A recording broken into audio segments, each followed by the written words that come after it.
Okay, thank you. Okay, I think we've all introduced ourselves.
So you are very much welcome once again, ladies and gentlemen. In case you have any friends out there, please tell them to come in so that we can start our program today. We only have about 3 hours, so we don't have a lot of time, and we want to make the best out of it. Now, just another small exercise once again.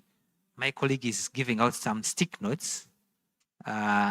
I just want you to write when you hear about taxes in Uganda, what comes to your mind in the Ugandan system? Taxes. I mean, when we talk about, for example, tax justice or taxes in general, what clicks in your mind? Just that one thing as a student or as an aspiring businesswoman or anywhere, depending on where you sit, what comes to your mind when we speak about taxes? So my colleague is giving you some stick notes. Just write something brief, whichever way you understand it, it's okay. It will help us to understand your thoughts as we get into the discussion later. Thank you. But as I said, please kindly inform your colleagues to come in as well so that we are able to start. Thank you.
to a panel discussion. We shall have people from different backgrounds across the region sharing with you perspectives around taxation in the region. And then we shall open it up to the audience. So please, kindly pay attention, and if you have a burning question, you can always note it down and put it across when the time for the Q&A comes. So on this note, without wasting a lot of time, let me invite our host to give us opening remarks. Dr. Faith, please. We are very happy to be here. The environment, I should say, is very conducive. So we also appreciate the fact that you've hosted us here. So please, if you can come and provide us with those remarks, and then we can go ahead. Thank you very much. Please, let us give her a round of applause as she comes through.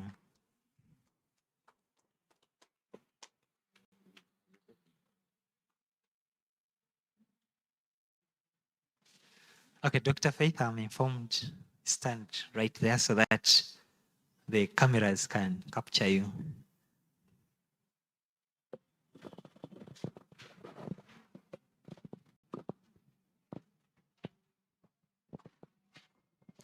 Good morning, ladies and gentlemen. All protocol observed.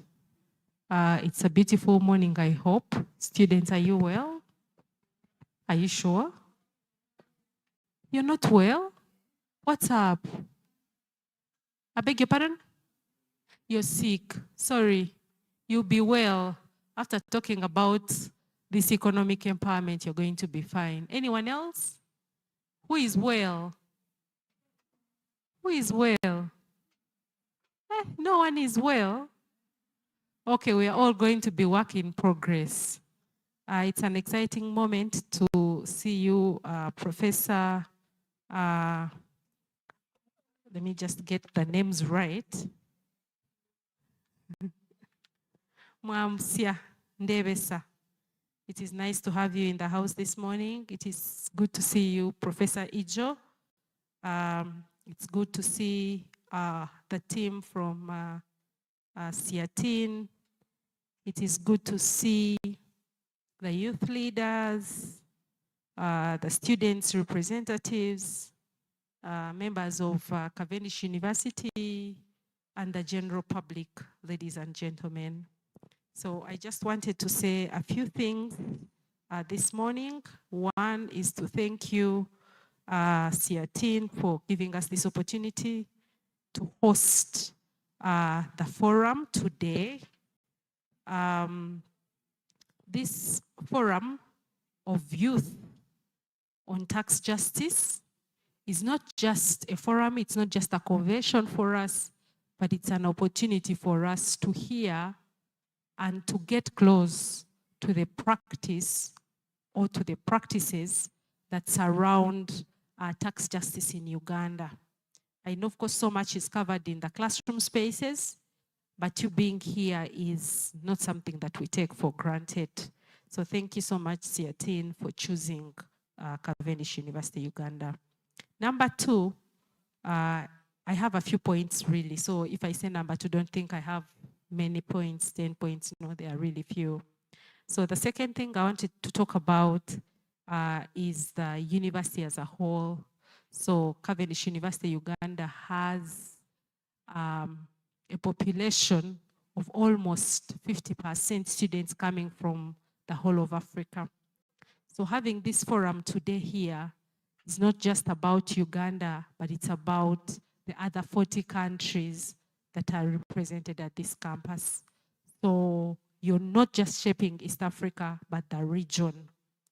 Then three, as a faculty and as a university at large, we pride on the fact that you have had confidence in Cavendish. This has been demonstrated, of course, by you choosing to be here, but also employing our best. I noticed that Peter didn't come with the SEATINI team, but we were specifically humbled that you considered Peter Tukundane, one of our best students. And I will be eager to hear how the performance is. So that clearly shows that what we are teaching is being accepted in industry. Then number 4 is that as a university, we have a high compliancy. If I check my facts very well, Cavendish University Uganda is the second most tax compliant university. So what better space to bring this youth tax justice convention than this university? Lastly, but not least, is I know there'll be so much discussions happening, but I like to hear the end, or I like to have a clarity of the end from the beginning. So my prayer or my call for action is that this should be just one of the many that we should have. And the question is, why should we do that? One is because we do have the hunger for transformation given the demographics of the Ugandan youth, constituting almost 65% of the population, and they are sidelined on this table of tax justice discussion is unfair. So having this discussion is very paramount. But also to this being a research institution as a university, and also knowing that SEATINI is a place where so much empirical studies are happening in regard to tax and other economic pertinent areas that affect the youth and other marginalized categories. It would be very nice that we continue in collaboration. We don't mind even taking it further. In a few weeks, we'll be having the business symposium, whereby we'll be disseminating a lot of studies that have happened in the Faculty of Business and Management. And because of that, I would implore you to come back and let us share information. Now, as I conclude, I'll invite Professor Alex Thomas Ijo, the Director of Postgraduate Studies at Cavendish University, who also happens to be a board member at SEATINI, to come and share a glimpse on how we get to be here this morning. And of course, that clearly shows the confidence that Cavendish has in hosting you, but also in partnering with SEATINI as we share these discussions this morning. So allow me to invite you, Professor Ijo, to come and take on the floor. Thank you so much.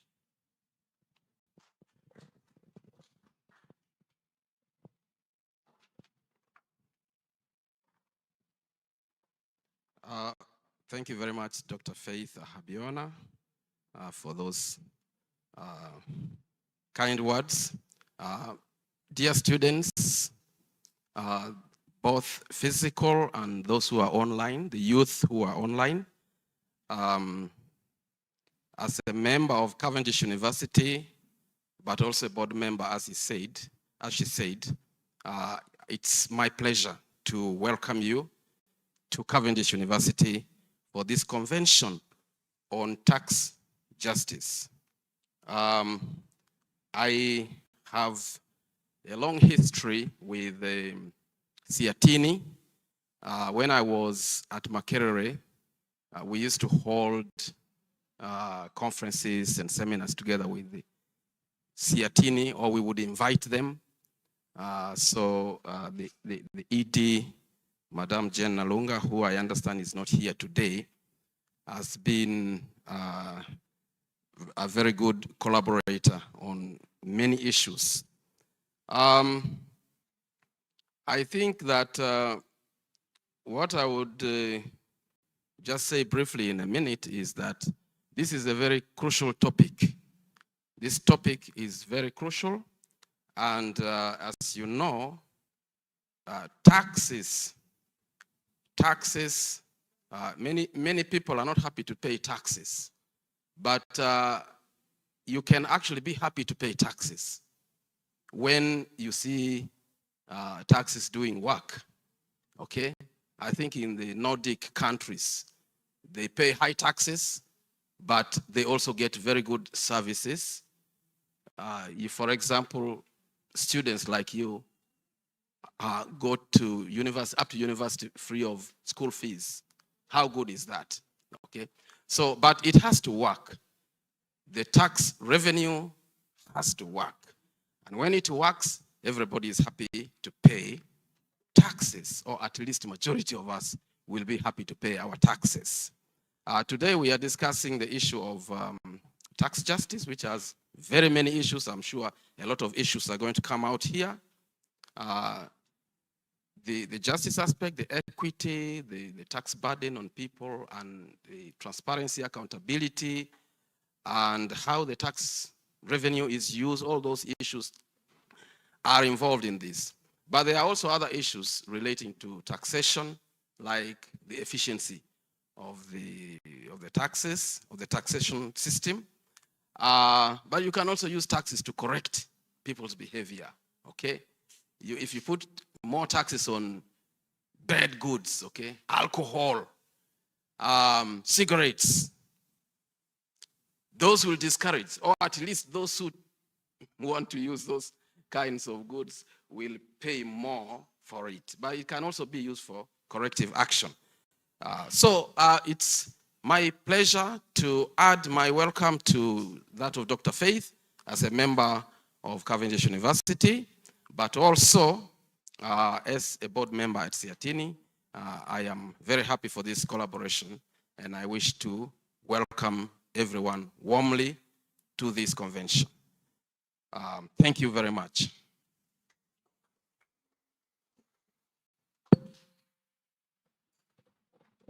Thank you very much, Professor and Dr. Faith. Those are very, very inspirational words.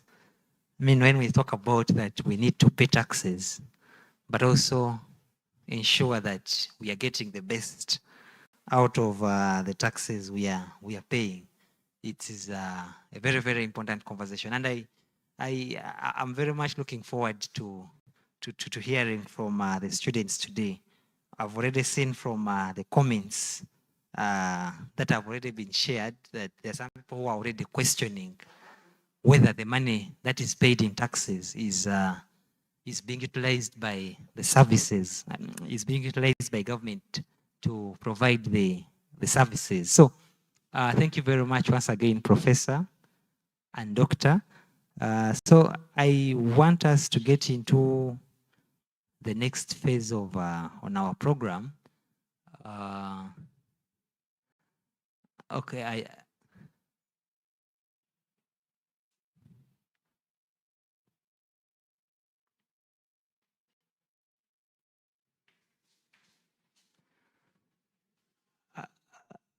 I don't know whether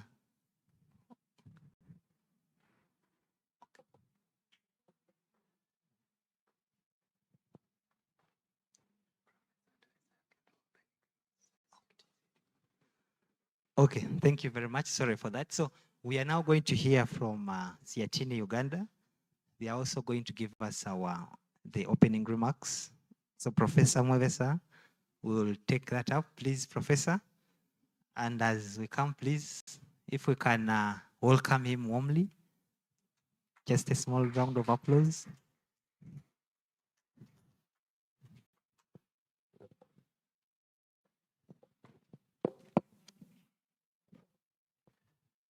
Thank you, moderator.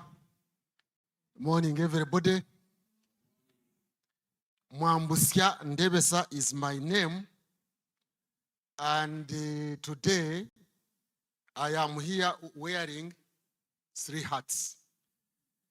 And I will talk in those capacities, which will surprise some of you gathered here, as I welcome you in those 3 capacities, wearing 3 hats.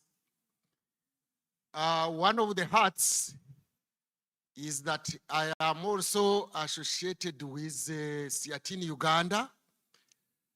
I am the outgoing board chairman of SEATINI Uganda. So I will briefly make a few remarks in that capacity, wearing that hat. Number 2, the other hat is that surprisingly, for possibly most of you here at Cavendish University, I am going to welcome you here in Cavendish University, and it will surprise you. It will surprise you because I think officially I have not been inaugurated. Otherwise, I am on the board, on the advisory board of the Faculty of Humanities of Cavendish University. That is another hat. The other hat is that I am representing myself. I am going to be the keynote speaker for today. Those are the three hats. So the first hat about is SEATINI. Briefly, SEATINI Uganda is a civil society organization, is an advocacy organization, but it is also a think tank. It does the thinking, it does research, it does writing, it publishes, but also it advocates. It advocates for what? For very many issues, but around the notion of social justice. So if you are not a supporter, an advocate, a defender of social justice, you are not a friend of SEATINI. So that is what it is. It is 30 years old. It has been around for 30 years. It is one of the leading advocates of trade justice, but also now of tax justice and other forms of justice. That is its work. That is its space. That is what it does. And it has been partnering with different stakeholders, among them universities. It is not the first time that we have had joint seminars here at Cavendish University. We have been having them for quite some time. And I'm glad that we are holding this one. So today, it is a very important meeting role that we are playing as SEATINI to partner with stakeholders like the youth, because the youth have the future in their hands today, but I'm going to present that one during my keynote address. So as SEATINI, representing SEATINI, although I'm the outgoing board chair, which is true, there is now a new chairperson, but I was elevated above to the board of trustees. I'm a member, not the chair now, of the board of trustees of SEATINI. So please, that is SEATINI, and some of you who maybe want to do some, the students, that is to say, you want to do some industrial training, you do have. Sometimes SEATINI is open to such opportunities. But of course, you have to undergo some interviews so that they see that you are up to the standards of SEATINI.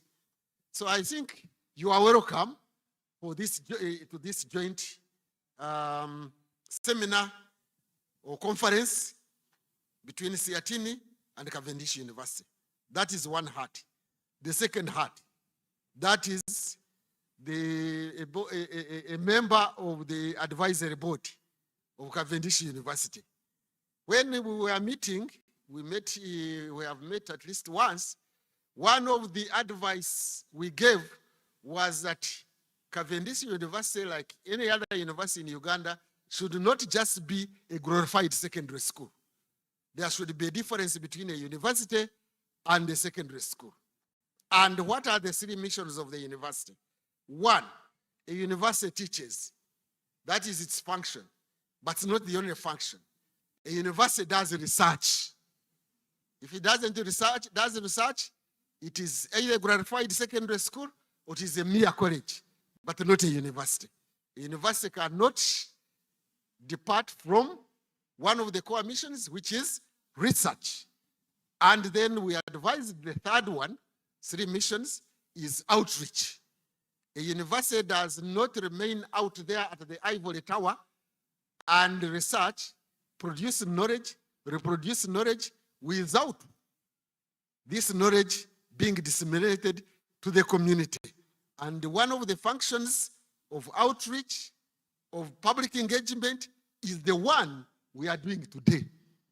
So this advice we gave is being put to fruition by having Cavendish University have an outreach, public engagement. This public engagement, we are online, we are engaging SEATINI, we are engaging other stakeholders to make sure that the knowledge acquired here through teaching and through research is also disseminated so that it can have impact. It can shape, in this case, shaping policies out there. So that is what I wanted to say in that capacity as a member of the advisory team of humanities and the management or something like that. Now, 3, I am coming to where I'm representing myself now as a keynote speaker for today. Just keynote speaker for today, not the main speaker, but giving a keynote address on the topic which you have on your program. That is something to do with tax justice, youth, and employment. And I have just a few notes here in my notebook. If I can say that the speech I'm going to give will be hinged on this outline. I'll give an introduction. I will talk briefly about youth agency and a certain philosopher called Franz Fanon. And I will talk about youth agency generally. I will talk about the methods the youth can do to exercise their agency. And I will link the tax justice and the employment. I link those two. And then finally, I will conclude by offering some key takeaways. So, by way of introduction, I did not expect to wear the 3 hats today. So I would have introduced myself, Mwam Sandebesa, until recently lecturer at Makerere University.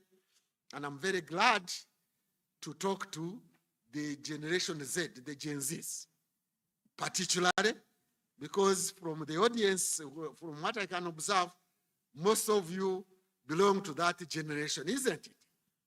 That is the generation that was born when? How many years ago? Because there are these generations. I think the latest generation is Generation Alpha. You are Generation Z. Others are the millennials. Others are the boomers.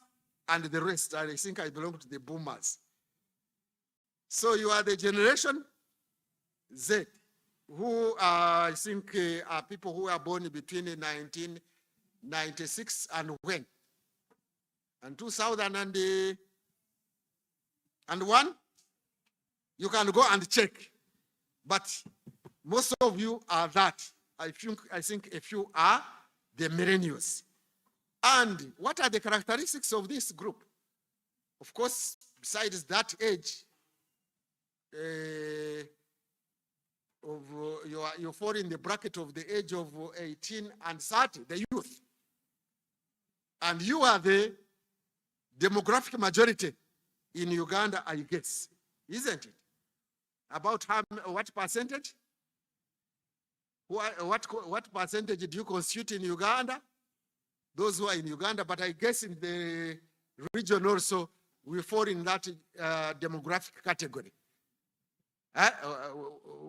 I'm a teacher sometimes, even when I'm giving speeches, I asked, what is the percentage of the youth in Uganda? We are talking about 18 to 30.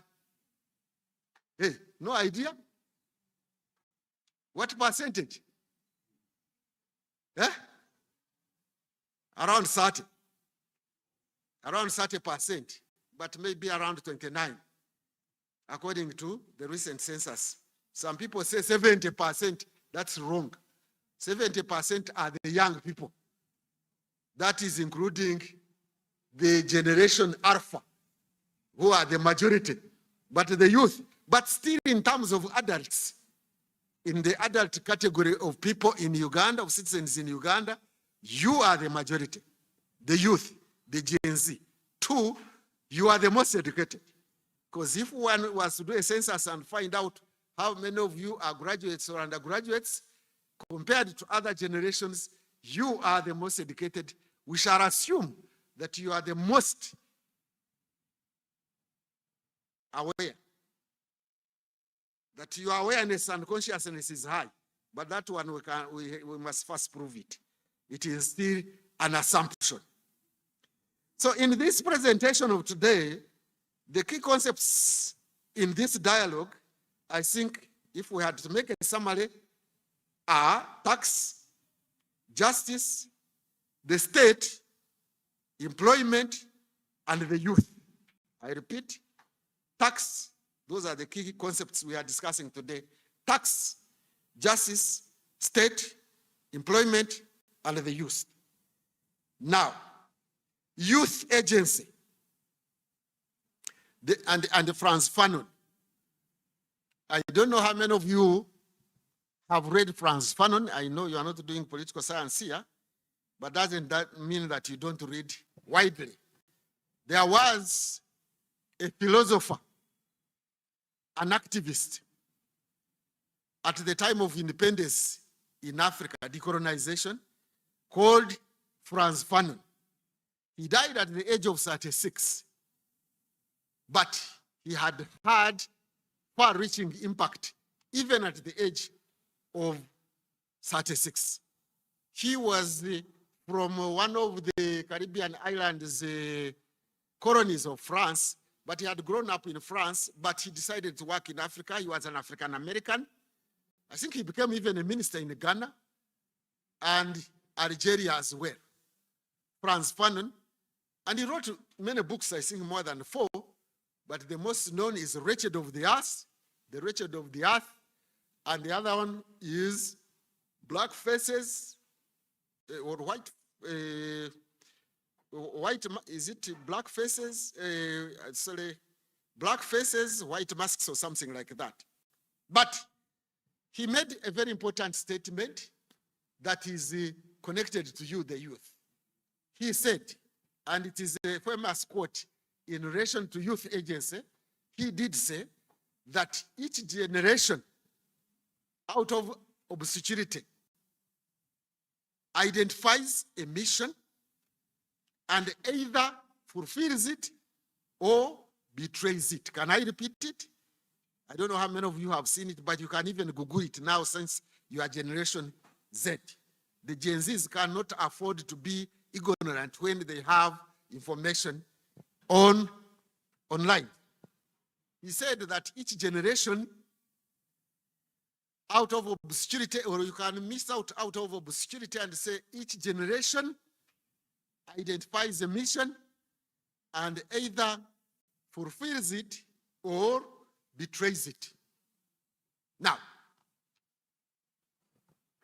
collectively, youth agents, collectively, and as well as individually, have you identified your mission as Generation Z, as Gen Zs? Have you or have you not? It's a very important question, because I can't take it for granted that you have identified your mission. If you have identified it, are you working to fulfill it, or you have already betrayed it? Because it is possible to have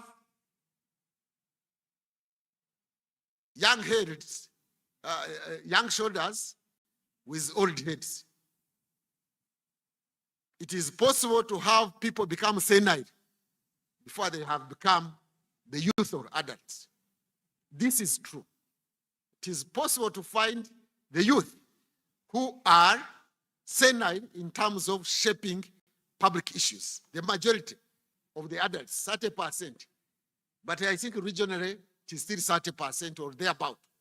But what are you doing? Are you shaping issues or you are being shaped?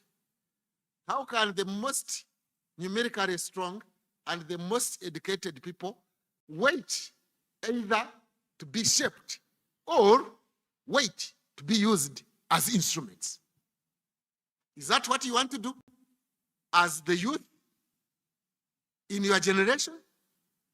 To be used as tools? This is a challenge I am bringing to you as students and as Gen Zs. So what is your mission? Because unless you have a mission, you can't collectively have agency. Agency is a capacity to independently shape public issues. In summary, that's what we mean by agency. You can even do a dissertation on that one.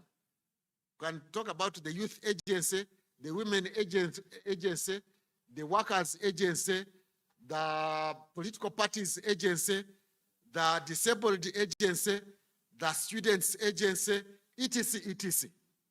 So what is the agency of the youth of your generation? Have you identified it collectively? That is a rhetorical question. I leave it to you.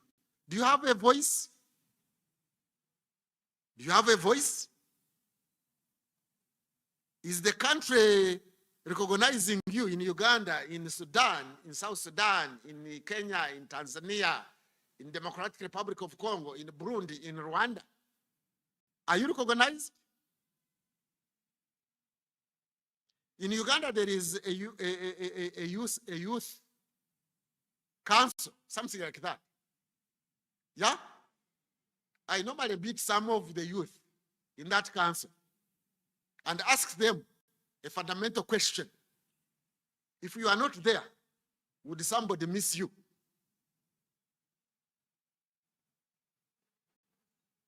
If the youth council was not there in Uganda, would somebody say, hey, by the way, this one would have been done if the youth council was there? If you are not doing that, you are irrelevant. If you are not missed, in case you are not there, you are irrelevant. It means you have not identified your mission, or possibly you have identified it, but you are betraying it by being used as tools, as instruments, or you are just quiet. Is your voice heard? Is your voice important? Is your voice shaping issues? I am asking that question, but I want you to ask yourself that question. What would be the role of the youth? There are very many roles, but I want to suggest one. Holding those in power accountable. The youth, in your individual capacity or collective capacity, you need to hold those in power accountable. From below. The accountability from below is called what? Does anybody have an idea? It is called social accountability. Or some people call it vertical accountability. Accountability from below. Because there are other forms of accountability, like horizontal accountability. Horizontal accountability normally refers to accountability. We have accountability institutions, like the parliament and its committees, like the judiciary, like the Equal Opportunities Commission, like the IGG's office, like the Human Rights Commission. Those are supposed to hold the executive accountable.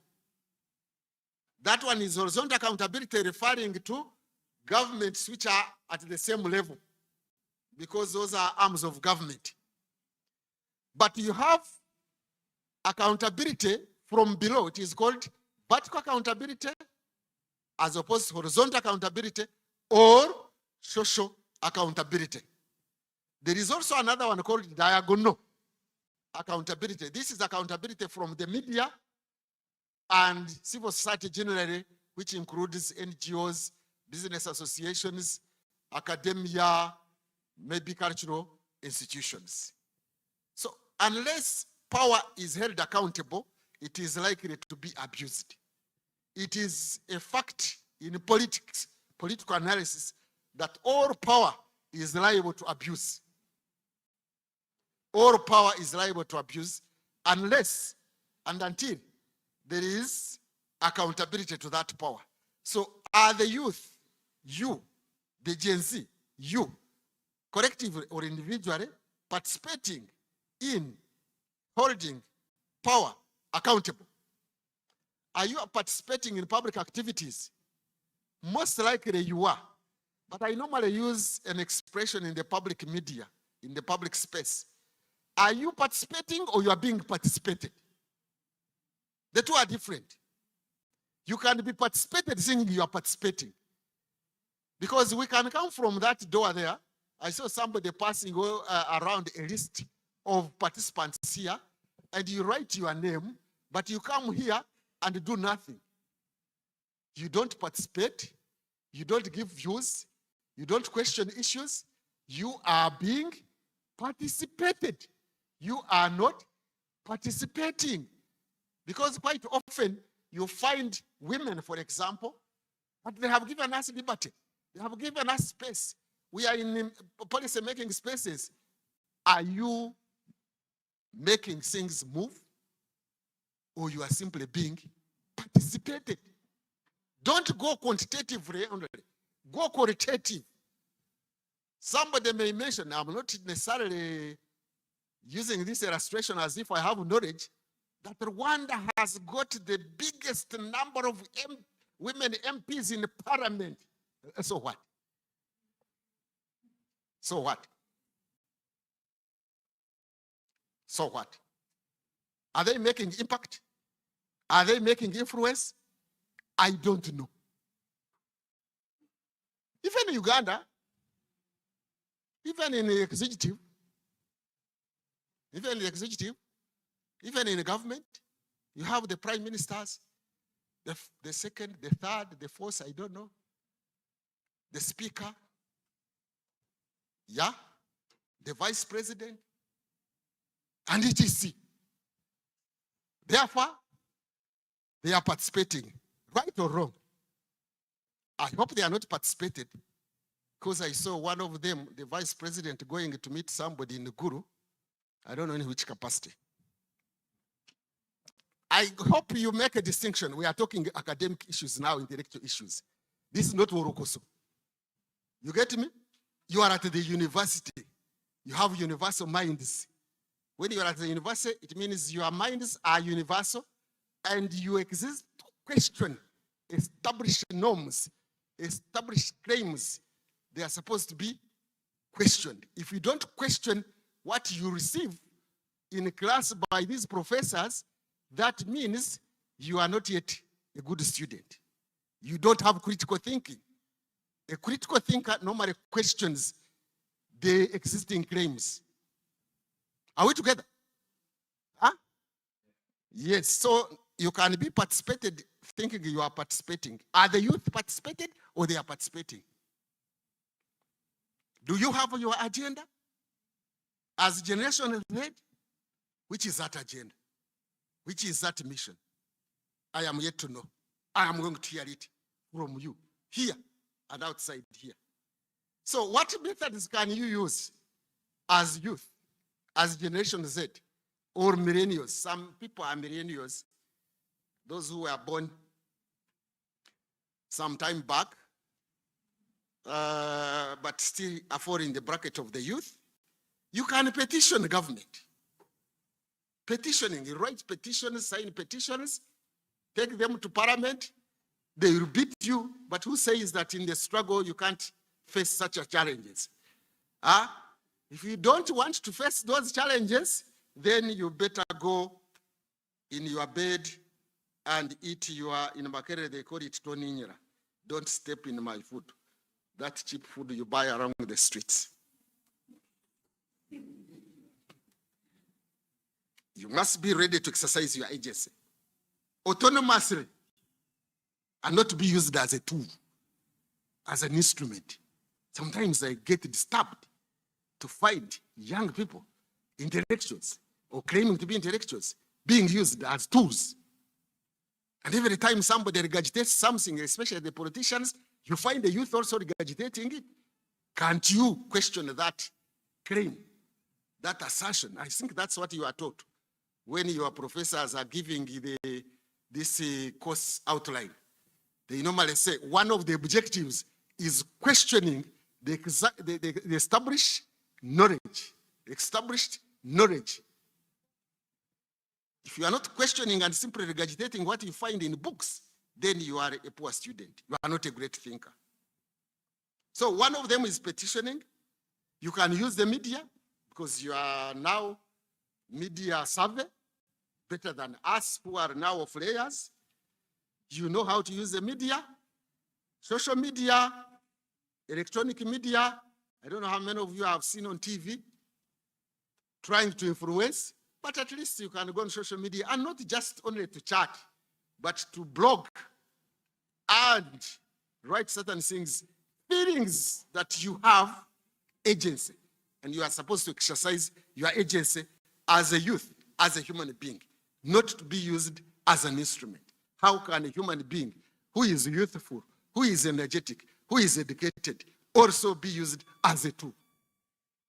That's the challenge I'm putting it to you here and those online and those in the region. You can write letters to the media. How many of you have ever attempted to write a letter in the media, including those who are doing mass communication here? In Makerere University, it is a requirement that you must have published certain number of articles before you graduate. If you don't, you'll get a retake. Yes. So how many articles have you written? In the electronic media, okay, there is now online, but we would like to see also in the print media. There is also peaceful demonstrations, but you will be tear gassed. But peaceful, I said peaceful. But you have to be creative to exercise your agency. You have to be creative. Recently, I have seen some creativity, but sometimes used it for just amusement. During this charm, is it Chan or Cham? I am not a football fan. Chan. You know, some people would write statements behind their T-shirts. Yeah? Yeah, that's where you can also put some serious message. Serious message. You can put here a serious message. Tax justice. Taxation without services, not allowed. Hey, no taxation without services. The professor said it, isn't it? You put it behind. That's when you know, we shall know that you are not a tool. That you are not a tool and that you are exercising your agency. Yeah? And that your generation is not going to be lost. I'm giving you an example. That's being creative to disseminate information, take advantage of that occasion, and you put it on your T-shirt so that people read it and know that the youth are serious, not just around disseminating some messages for only amusement. You can do amusement also, but also send serious messages, and that's when people will take you seriously. If you don't do that, you'll be tools. You'll be used as tools. And this has happened in this country and mostly in Africa. Because we are not taking things in the public space. That's a challenge. You find actually our rights being fought for by Bazungu, by whites. True or false? Wherever there would be WTO, World Trade Organization conferences, ministerial conferences, which pass international rules, trade rules that are against Africans, when they are being held outside Uganda, in Seattle, in USA, you see the use of USA demonstrating around the building.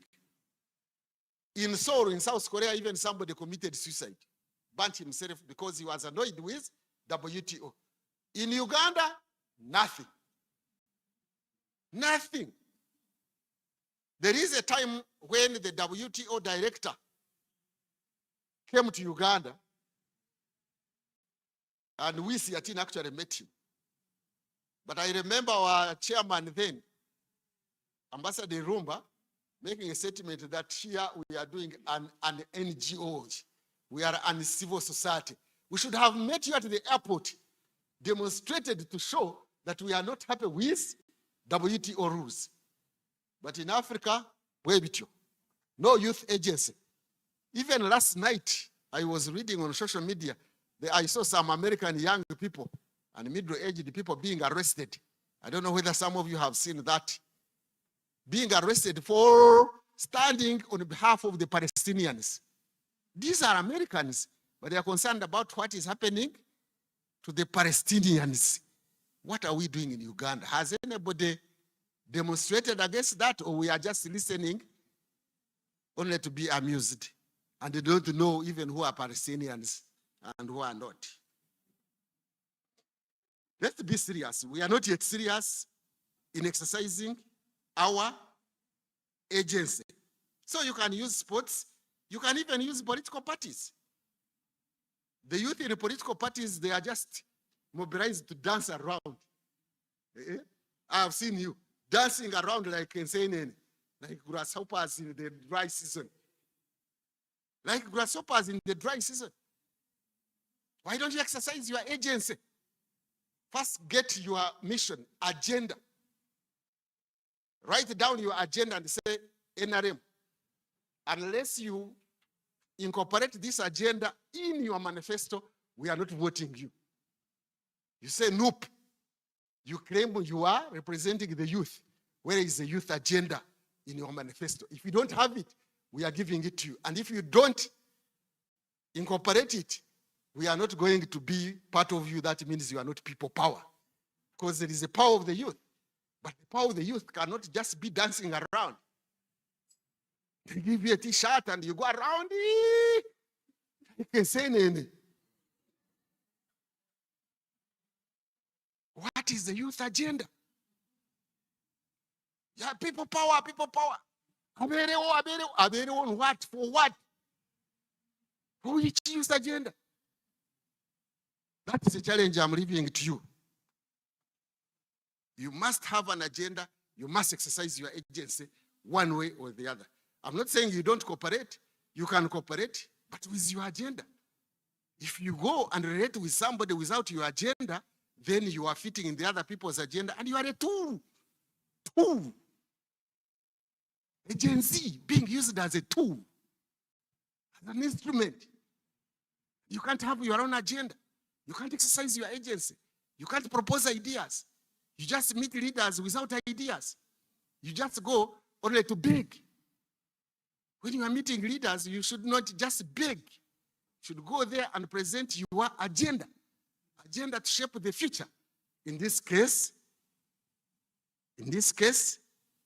employment. I go to the employment now.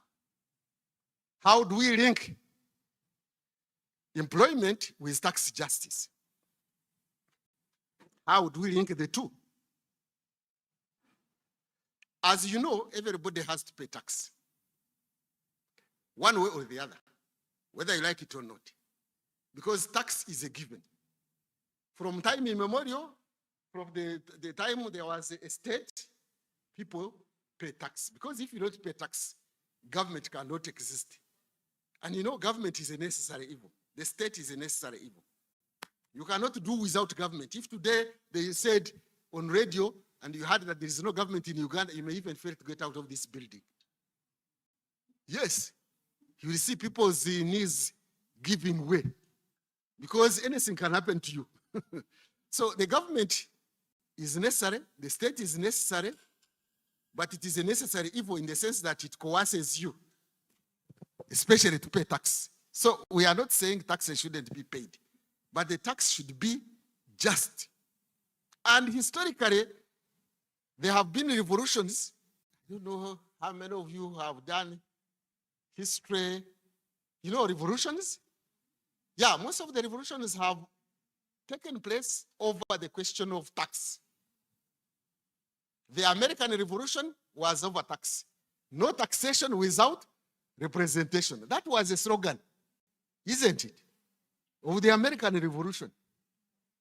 The French Revolution was burden of tax. That the burden of tax fell on the third estate. You did that history. Recently, we had a revolution in the Middle East called, what was it called? Those revolutions in the Middle East, Tunisia, Egypt, whatever, the Arab Spring. It started with somebody who burnt himself in Tunisia, I think over tax. As recent as, is it last year or what? In Kenya, there was a Gen Z uprising or demonstrations over government imposing heavy tax during the budget. So you can see how tax is emotive. People wanting just tax, but you must pay tax. Surely, there is no way you can't pay tax because the government has run on tax, but it must be just.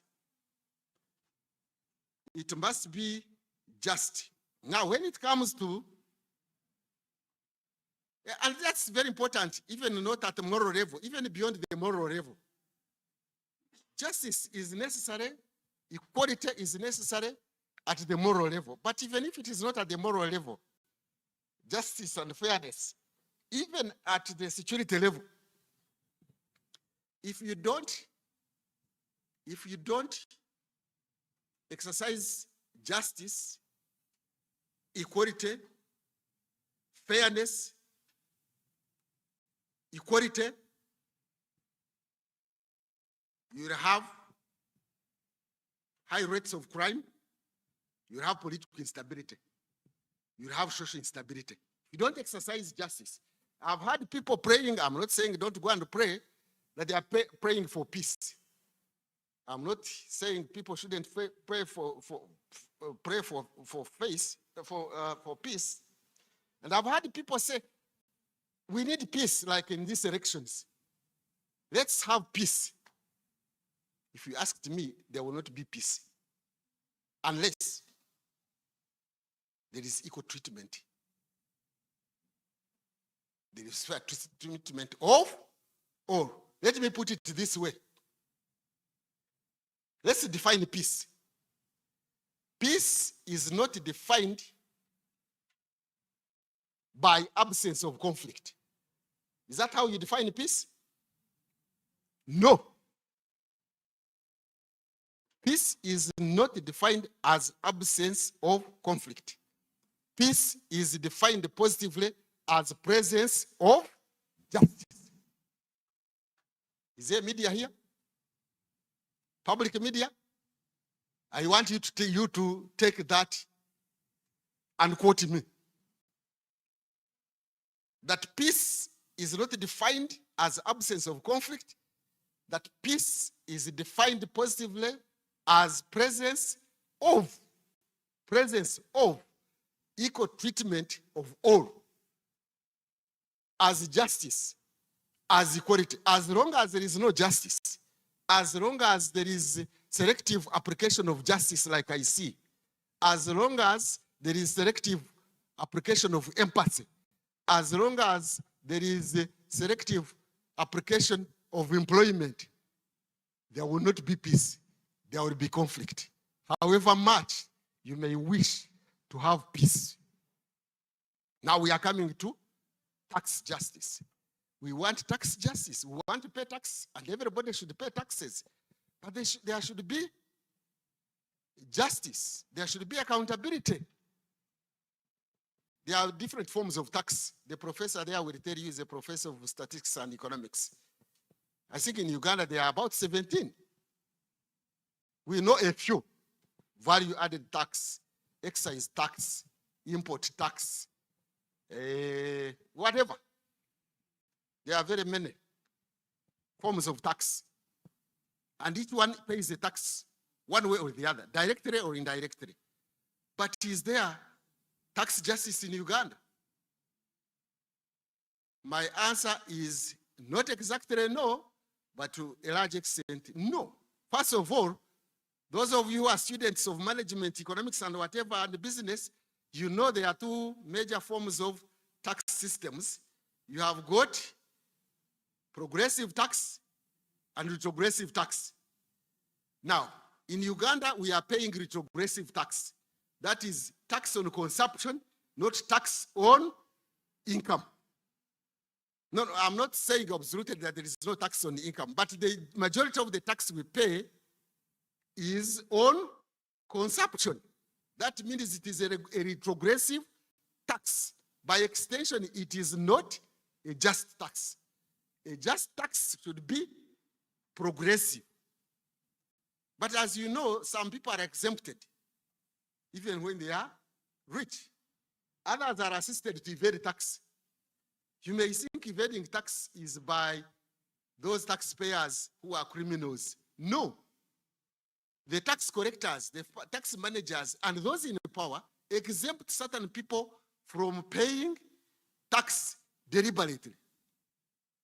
In this country, if you are a businessman downtown Kampala, and you are selling goods and one time you don't see your goods going, don't say that there are no buyers. Don't simply say there are no buyers or you have no business acumen or whatever. You try to find out. One of the reasons could be that somebody in that business sector or enterprise has connections with government and is dodging tax, is evading tax, and comes and undersells you. You just find out. You ask them. The Kasita people know. When somebody with connections in the government joins their business of importing goods, they get out. They know you cannot compete with that one. Why? He doesn't pay tax, or he pays less. Is that tax justice? No. There are some sectors that are not. Today, I hope you know that the biggest exporter of Uganda, what do you think it is? What is the biggest export earning for Uganda as we talk? Gold. You go and ask revenue authority how much tax they are getting from gold. Go. Do it as a youth. You'll find it is miserable. Tax injustice. That's where tax injustice is. The biggest earner, you see people with large, big buildings around Kampala. Ask them how much they have paid to revenue authority. But your professor here, they pounce on him because it is easy to see 30% is gone. Even the fees you pay here, half of it, I think 30% goes to government. But then you find people with a lot of money are not paying. That is injustice. We can go on and on and on and show how there is tax injustice. But tax injustice is not only at the level of tax management and tax collection and tax policies or fiscal policies, but it's also tax utilization. Tax utilization, I think the professor has talked about it. Is your tax, is our tax, is my tax utilized the way it is supposed to be? Or it is paid to these people who are our fathers who act in big offices? Those are the ones, big cars around, pushing us over the road. Eh? There is a road there, and if you go there and say, in addition to using my money, you are pushing me over the road. One of these days, you will hear me that I am in the basement or I'm arrested. You know why? I don't give those fools space. Once I'm driving on the road, you don't come hooting and I give you space except if you are the president. Yeah, the president has a right of way. I think the president, the vice president, the chief justice, and the speaker. The rest, you come, I don't give you space. I have quarreled with them twice. Say, who are you? They ask me, who are you? I'm a citizen. Senior, moreover. Why are you pushing me over out of the road? You are the one causing traffic jam because you eat money. The roads are narrow. So take away your whom are you threatening?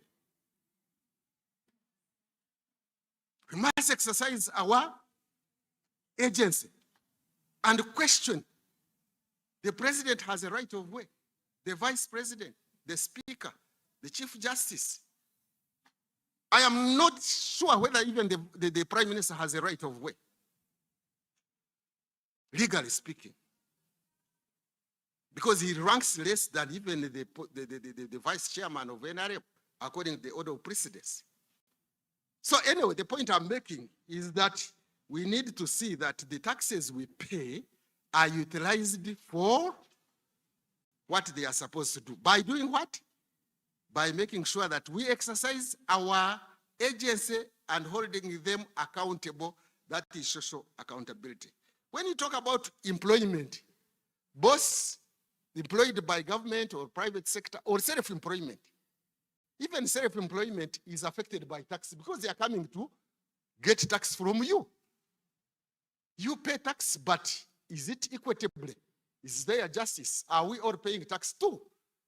Is the tax I'm paying utilized for the purposes for service delivery and public goods delivery? No. That's why people of Nepal, you saw the Nepal people, is it Nepal, whatever? Huh? Nepal, or whatever pronunciation mine is beyond Gen Z. It is still the boom age. Yeah? People were questioning where the money was going. And I saw the money being flown in a helicopter.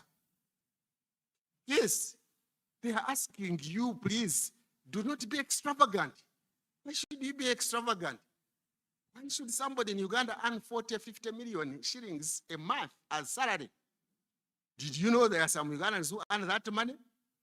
And besides that, they are given free vehicles and free fuel and free allowances, and they have other perquisites, and they are in Uganda, and they think they are special, and you, the youth, are running around like senenes. There must be accountability, justice, tax justice. That's what SEATINI is telling you. Let's follow our money. Yes, let's pay tax, provided it is utilized for the right purpose. It is not wasted. Why should you drive?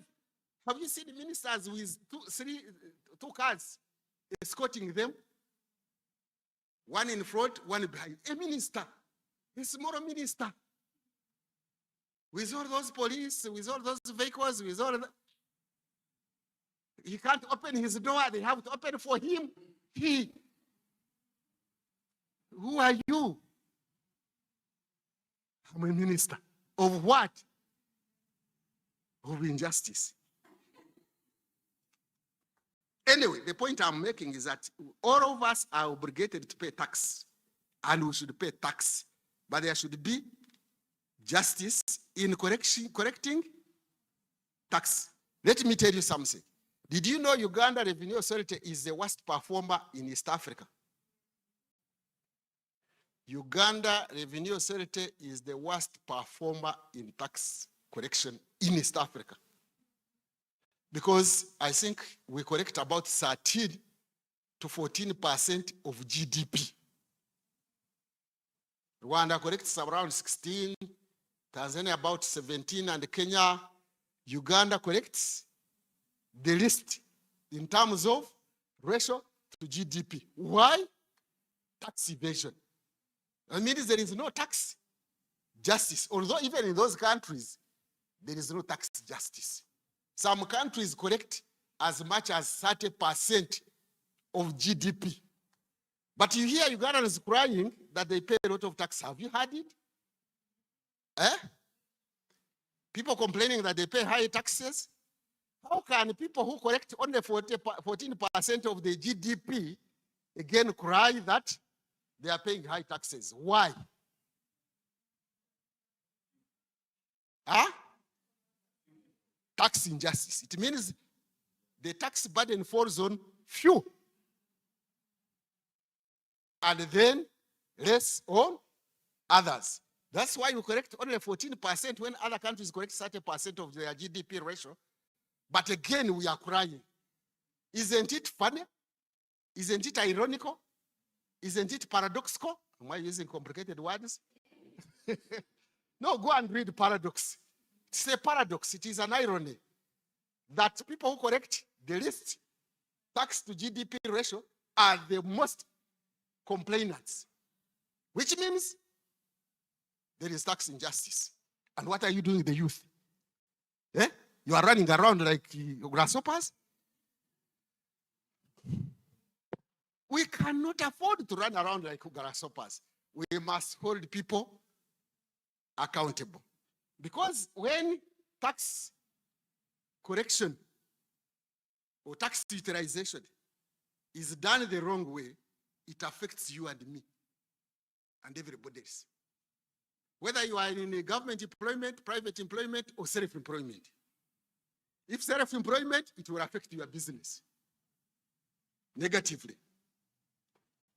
If you are in government employment, you will be paid less. Why? Because others are paid more. We don't share equitably. That's why others are getting 50 million per month, others are getting peanuts, and yet they are taxed. But if you are in private employment also, if they tax your manager or your director heavily, he or she will also not pay you your due. Because he has also to break even. Or if he's an importer and he is cheated in tax payment, he will not get good profit and he will not pay you what you are supposed to do. But even at public investment level, we need public investments in education, in health, in research. Uganda is behind other countries because we do not invest, we don't have much public investment in research. How many genetics research how much genetics research is going on here? Biogenetic engineering, how much? Have you heard anybody doing it? Maybe. Or in robotics. Eh? How many are engaged in robotics? How many are involved in AI? You call it AI? Hey, you probably have AI courses here. I don't know how much you are doing in AI. If we don't invest in high-tech technology, we shall not go far. But how can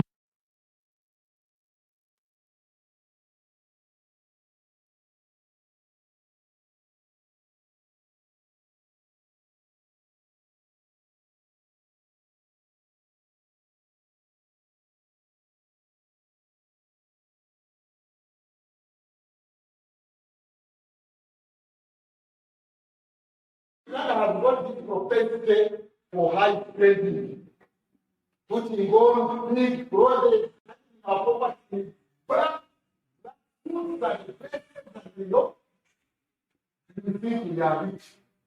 We have to have a paradigm shift away from extravagant spending. Why can the minister travel in the double cabin pickup?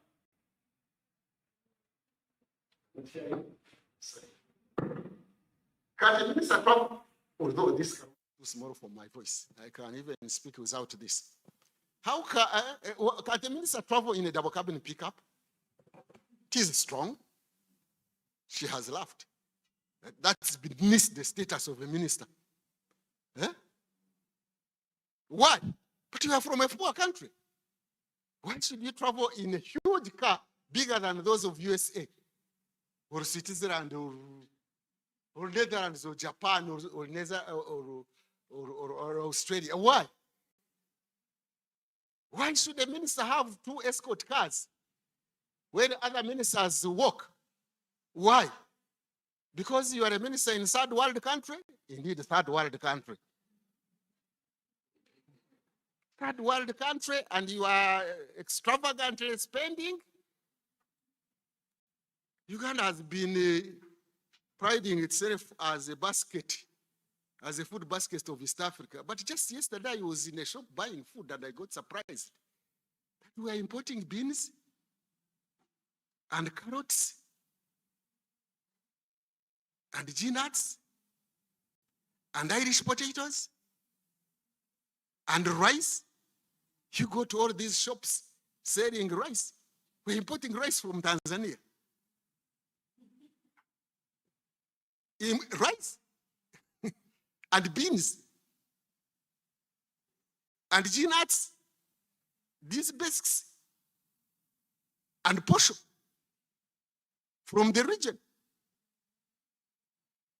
But anyway, we have to hold our governments accountable, whether we're in self-employment, and hold them accountable so that we get opportunities for employment and get opportunities in employment. Because we need public investment in education, in health, in research, and in infrastructure, etc., etc. When we say infrastructure, immediately people go to roads. Roads is one of the infrastructure. Today, the most important critical infrastructure is internet infrastructure. You who come from up country, here in Uganda and in the region, how much infrastructure is there for internet or digital infrastructure? How much digital penetration is there? And in the 21st century, you cannot develop unless you invest in internet infrastructure. But where will you get money? From tax. But how can you get money when there is no injustice? When there is injustice, please, let's do very much. As I conclude, what is the take home? I am just summarizing what I have been saying. Use collective agency. You must have individual agency and collective agency. You must identify your mission. Feel free to identify your own mission. Me, I was proposing social accountability, but you can propose yours. And make sure you fulfill it and not betray your mission. So next time you sit in an organization of the youth, make sure that the first question is, what is our agenda? What is our mission? How can we accomplish our mission? Be public-minded. Don't cocoon yourself in your private rooms and private places. Be public-minded. Be creative. Be creative. Exercise your agency. And don't be deceived by these international and national ideologies like neoliberalism or the market. As students of management, you know one or two things about the market more than I do. There is what we call market failure, isn't it? So when there is market failure, you have to bring in back the state. Because you normally argue that the invisible hand will allocate resources, the efficient and all that, the invisible hand. But then why is there market failure? You have to bring in the visible hand. The invisible hand, yes, but also the invisible hand, yes, but also the visible hand of the state, but the state must be held accountable. Thank you very much. Asante sana, mwebale nnyo.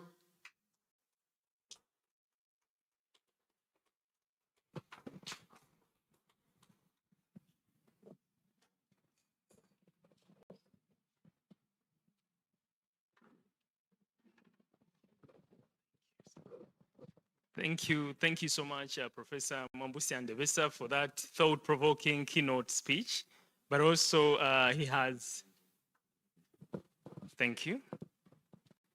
Thank you so much, Professor Mwambusi Andebesa, for that thought-provoking speech.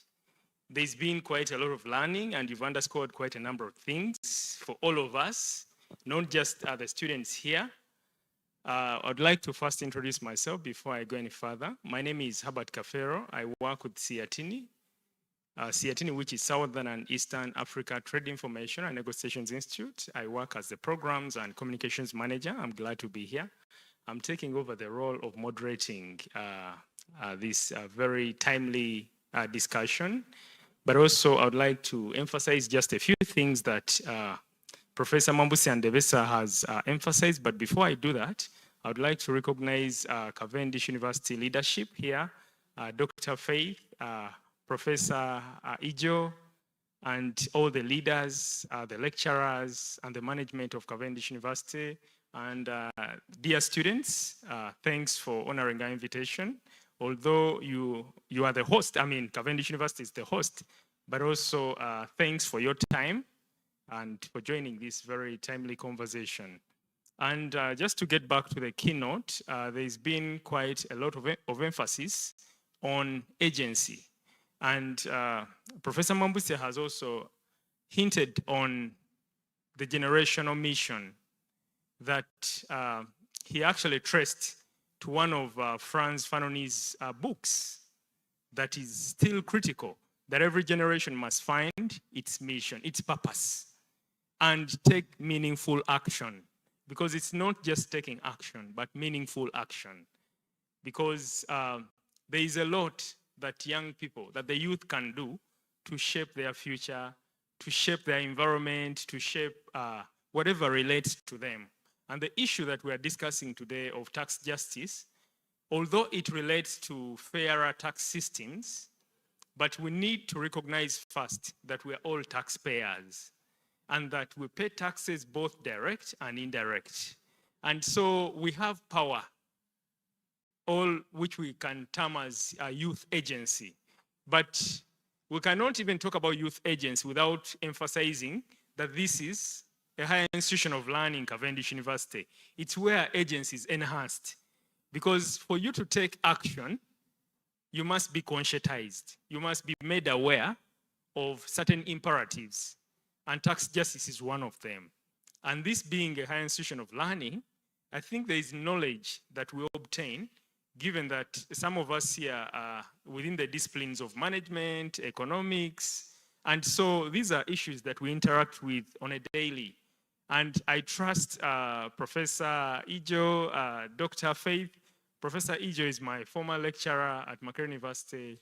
Professor Mambusia is my former lecturer.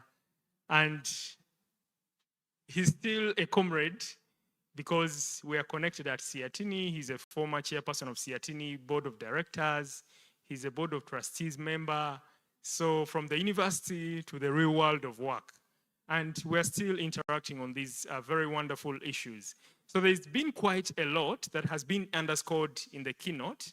And I would like to stop here, having emphasized a few key issues that were highlighted.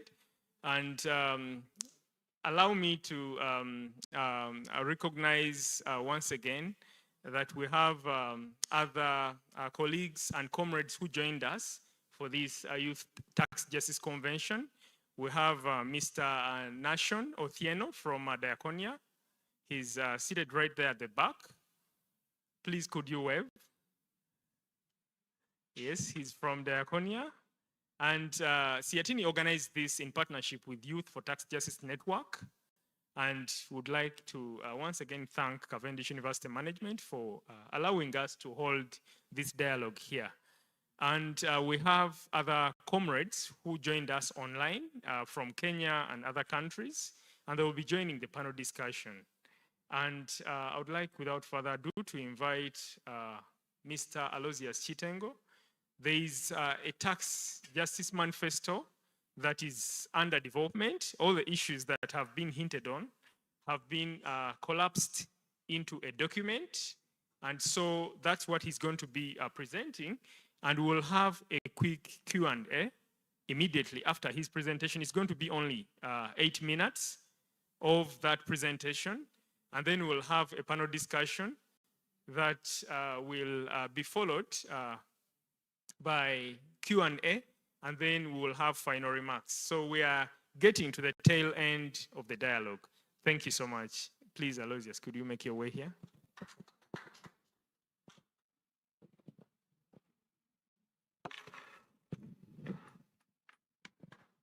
Thank you very much, Herbert, and the team. I was, in one way or the other, challenged to react to some of the expectations. So before I go straight, because I will be going straight to the questions, to the manifesto, the draft one.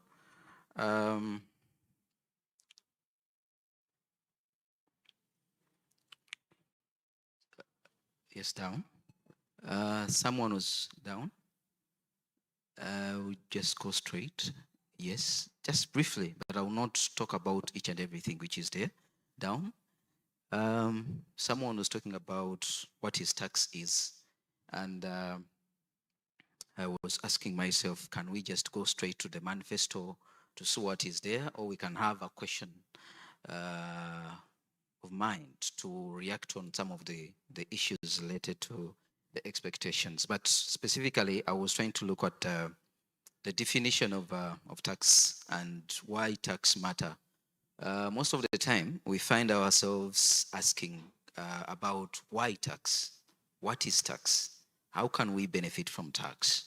And in the simplest way, there are a number of definitions depending on who is defining, but I was trying to look at that tax is a price we pay for civilization. So as long as there is any civilization within a society, anyone within that society is supposed to pay a tax.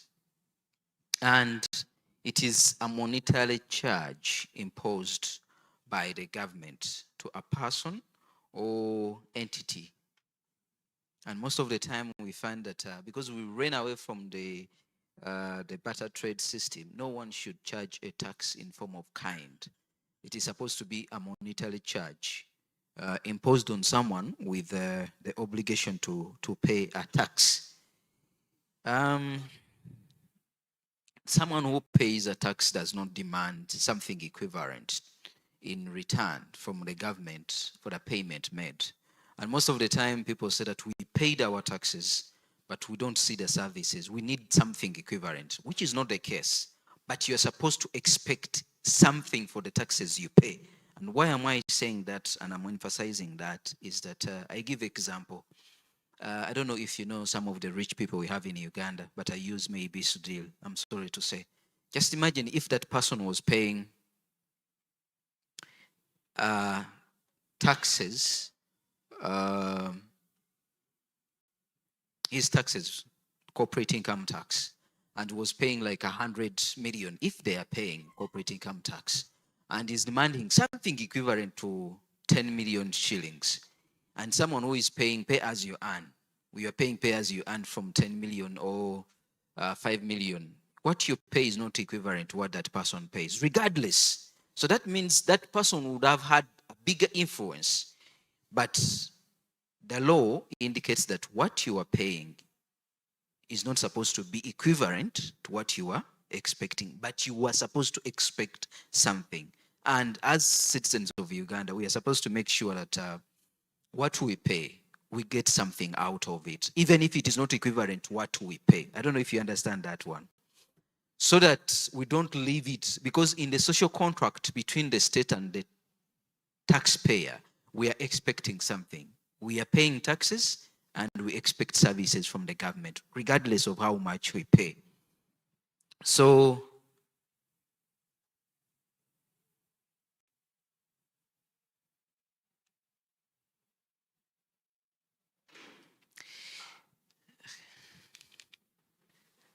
actually, when you look at in the simplest term,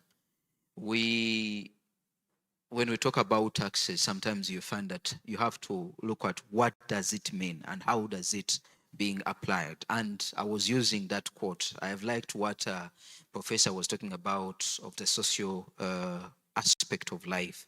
But when you look at this one, in terms of taxes, it says that just like every plant requires soil, light, and water to fertilize, light and water and fertilizer in order to germinate and grow into a reasonable or a resourceful tree. And everybody requires a variety of food and care in order to grow into a reasonable person. So the government requires tax in order to develop into a reasonable economy and to deliver the best services to its citizens. That is Nerico who was giving that. So you find that in simplest way of defining tax or looking at tax, people say that there are two things which we cannot run away from. That is death and tax. And so that means that for the government to survive and to be able to provide the services we need, they are supposed to get taxes from us. And how does that tax collected from us? And how would we benefit from the taxes we pay so that we can be in position to realize that bondage between the taxpayer and the citizen? The other time, when you look at, please help me, when you look at, some people say that, why should government tax us? I've got my money, I've started a business, sometimes I borrow that money, and yet government just comes from nowhere and taxes me. If you look at our constitutional mandates, subsection, I think, 29, the duties of a citizen, specifically, when you look at B, they say that for you to enjoy those rights, you must engage in gainful work for the good of that citizen, the family, and the common good, and to contribute to the national development. And how do you contribute to the national development? The second one is looking at Article 17G, where government says that you're supposed to pay taxes. So as you are paying taxes, you are contributing to the development of the country. And that means in one way or the other, regardless of what you're doing, you're supposed to pay taxes to the economy. The other one, but when you look at why tax matter, we look at 4 R's, but there are another R which has been added, but there are 4 R's of taxation. The first one is revenue. Most of the time you hear people say that tax is revenue. Yes, but tax is part of revenue. And in the simplest way, when you look at it, my colleague was talking about direct and indirect taxes. We have the direct taxes, for instance, pay as you earn, the corporate income tax, the capital gains tax, and those are more applied to income, which you generate from those activities you're doing. And then we have the indirect taxes, where we have the value-added tax, the excise duty, among others, which applied on consumption basis. So you find that there are direct and indirect taxes that are used as measures to collect revenue for the government, but there are other means of generating revenue, where we see obtaining of debts, obtaining of aids and grants. And there are even other non-tax revenues applied here, but also even in local governments, where we see local governments also collecting revenue on behalf, on their area or jurisdictions. There is the second R is what we call redistribution. And this is where government uses the money collected or money generated to provide support to people who are most of the time beyond the budget, but also even in terms of giving handouts in those ways, like programs like Myoga, the PDM, Operation Wealth Creation, Youth Livelihood Fund, among others. And most of the time you hear about citizens saying that this is NRM money, this is president's money, yet it is our money. Regardless of how it is being generated, let it be from debts, let it be from taxes, it is citizens' tax money. So government uses the money collected from us to provide those services, to help those people who are doing badly to move out of the poverty level. Another third R is the representation, where we find that money collected is put into the resource pool of Uganda, that is the the consolidated fund, and it is distributed through the budget. And in that way, representation in the way that there are those things which we cannot provide on ourselves, like payment for the teachers, especially the public institutions, pay salaries to the army, police, constructions of roads, hospitals, among others, which we cannot provide as citizens, but we entrust the government to provide those services on our behalf. The fourth era is what we call the repricing.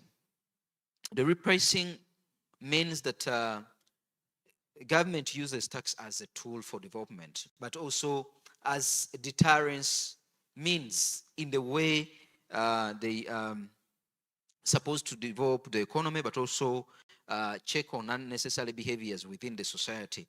For instance, in the repricing part of it, government can put a lot of reasonable taxes on consumption of alcohol, cigarettes, and others. But also, you might find that government is using tax in terms of repricing to support access to essential services like medicine within the society. The representation part of it, which I was talking about, please, is on that picture, which you see down there. Those are some of the representative part of it. You cannot construct such a hospital for us. You cannot even have the resources to do it as an individual. So you put that money in the resource pool, and the government uses that money to provide such services. But also, if you go down, you might find that we have challenges. And that's where we say that in the resources we are collecting, can we see that provision of services trickling down and people can see it? That is Mlago for you. And at the end of the day, we are supposed to ensure that their services. And sometimes when I talk to my colleagues, I ask them, why shouldn't you find Mlago being like that? Because services down there in Health Center 2, 3, and 4, there is no services. So you find that people are running from Health Center 2, 3, 4 to come to a referral hospital, which is supposed to be a referral hospital to provide referred diseases that cannot be worked on in the other lower hospitals. But also you can look at this, the road aspect. Those are some of the roads we have. But also we can appreciate down there, they are good roads. But do we see, if you ask yourself, when you look at the first one and then the second one, who is utilizing those roads? This is the Entebbe Express, and you're supposed to pay penny to pay that debt we acquired. But when it comes to the communal roads, those are some of the roads we have. But we are supposed to see good quality services, from education to health and other services. This is what I was talking about when it comes to the repricing. Government uses tax as a tool to check on that. Consumption of charcoal, there are some challenges we have when you're saying that you're going to check on consumption of charcoal because you are not climate friendly, but the alternative given does not have the capability to check on the alternative provided. Because if you're saying that you're going to give us stoves and other solar systems, is electricity user friendly? How many Ugandans can use electricity to cook? Those are some of the questions we have to ask ourselves. If you cannot use it for cooking, and then there is another alternative, which is cheaper, you're going to go for that. When it comes to beer, we see Uganda is applying 60% per liter of beer. And then that is the specific, but they have an ad valorem tax, which is applied, but 60% per liter of beer. Those ones who are consuming beer, that's how much you pay. But does it reduce on consumption of beer? Those are the questions we have to look at and then try to address. How can we check on that problem? But also, when I was talking about the other alternative, is when the government uses tax as a tool for development, when they apply what they call the zero rating in the value-added tax, so that the manufacturing of a particular goods or commodity or a service in Uganda can be consumed at a lower price so that people who are doing badly can be able to purchase or access those goods and services at a relatively lower prices. So when I was listening, I had to look at how can we even bring you together when we start to talk about issues of taxation. But there are other issues in line with taxation. And when it comes to the manifesto, we were looking at some issues which you can build up, but also help us to make a big manifesto in terms of the areas and points which you think that we can add in our manifesto to make it rich and also demanding, because we are going into the political season. But you find that few of our political parties, of our aspirants, have included issues of taxation when it comes to their agenda. And we have to appreciate that their agenda informs almost what they call the political economy if they come into power. So if you don't talk about tax issues, how can we put you to account when you come into power? But we have tried to highlight some issues. Can go down. This is just a summary, but I'm going to go down and try to point out some key issues which we are looking at. Go down, please, on some of citizens. Down. Yeah, up. Summary of up, please. Summary of citizens' demands. Some of the issues we have come to realize when it comes to the demands this year, which we want to put into consideration, but also even put before our political aspirants to consider while they are trying to seek for votes.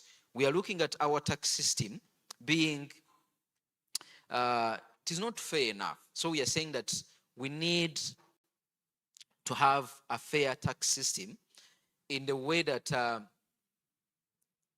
who pays a tax should be able to see that fairness, and how much they pay in terms of their tax obligation should be also fair enough. The tax system should be open in terms of how the tax is paid, but also how that tax is used.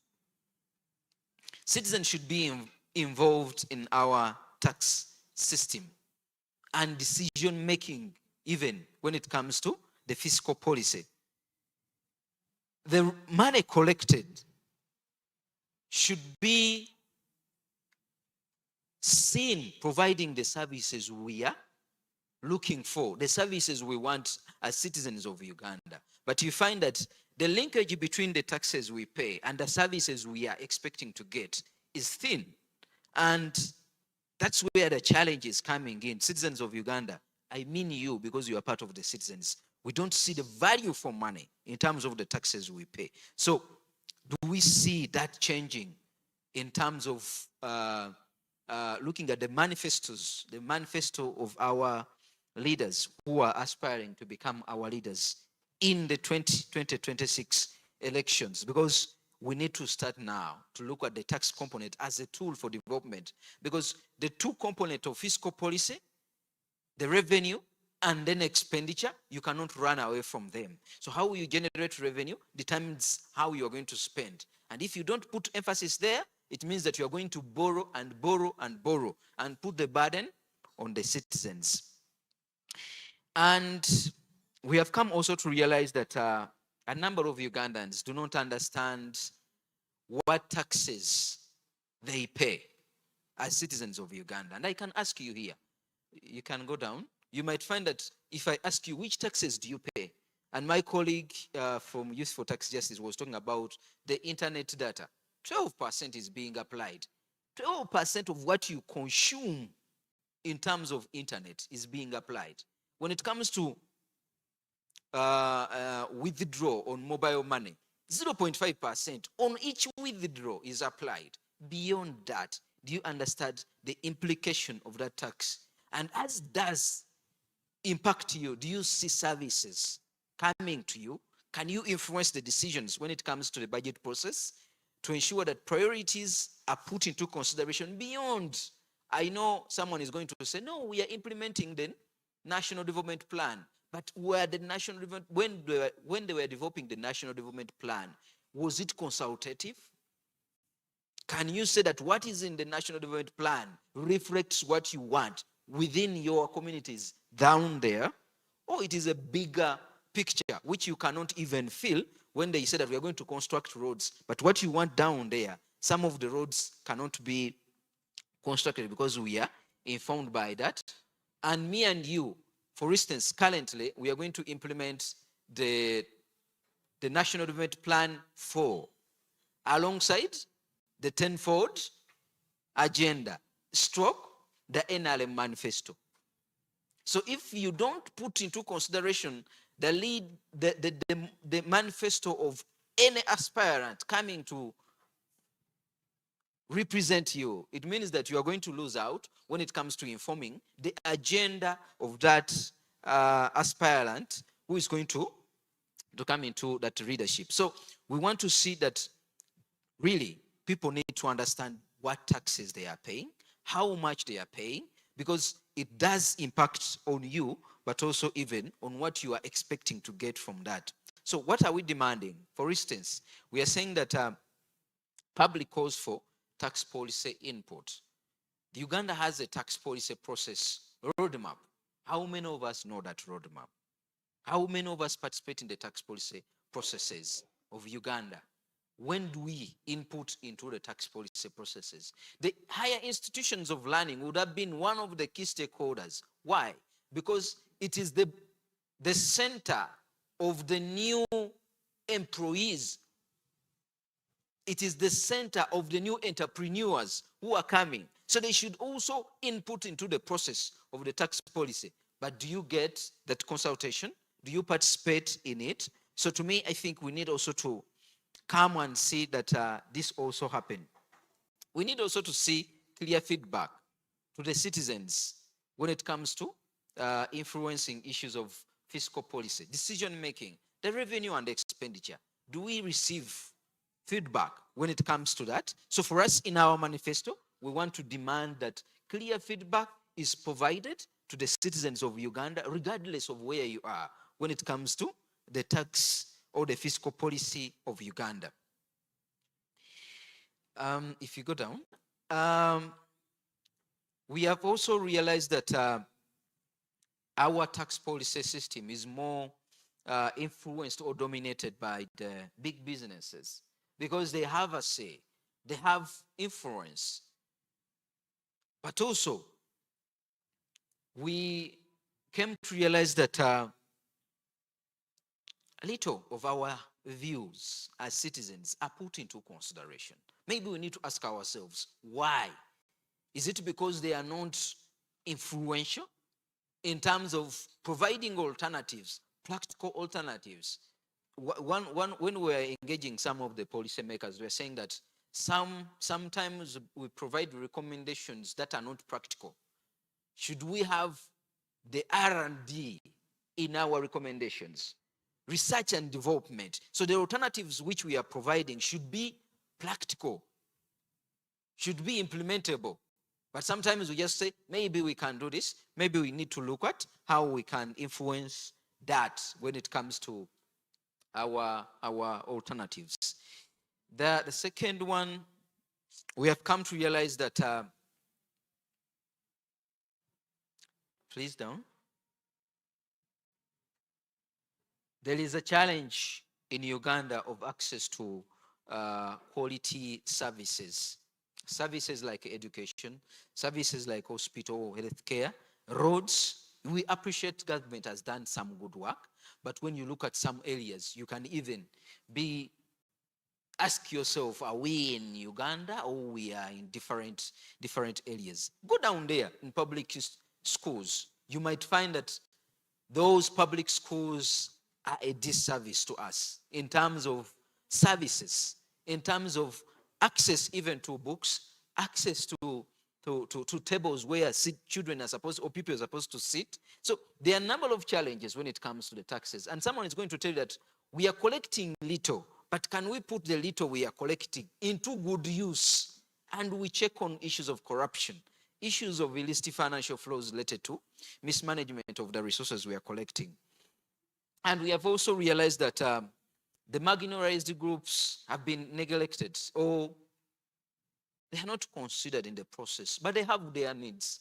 Me and you, if you have, we have realized that there are people who are saying that the albino have their own challenges, and they need access to maybe sunset screens, which are cheaper, because not each and every person suffering with that, there is a scientific word which they use, that problem, can access those cosmetics. So there are a number of groups that needs to be considered when it comes to our fiscal policy, because the way you generate revenue should determine the way you are utilizing it. But for who? Because you should not treat each and every Ugandan equally. They are different. So you have to consider that. The women, when it comes to issues of access to services, issues of provision of developmental programs, can they access them freely? Can they access those developmental programs without issues of collateral, if we know the women we are talking about in village there? So the debate should start now to demand for such issues. And what are we demanding, at least under that? We are saying that government should invest in quality education and health, but also even roads. Those feeder roads, which are supposed to support economic activities to take place down there. We should also ensure that we align our spending with the citizens' priorities. Me and you, if you go down there, we have the budget process, which is good. But you might find that some of the citizens cannot align themselves with the priorities that are considered. And that's why you might find that people are saying, it is government's budget. Our priorities are not put into considerations. So what we are saying that these budget processes should be given recognition, and people's priority should be given priority. Yes, we have a big agenda of the national development, but there are those key priorities that need to be considered.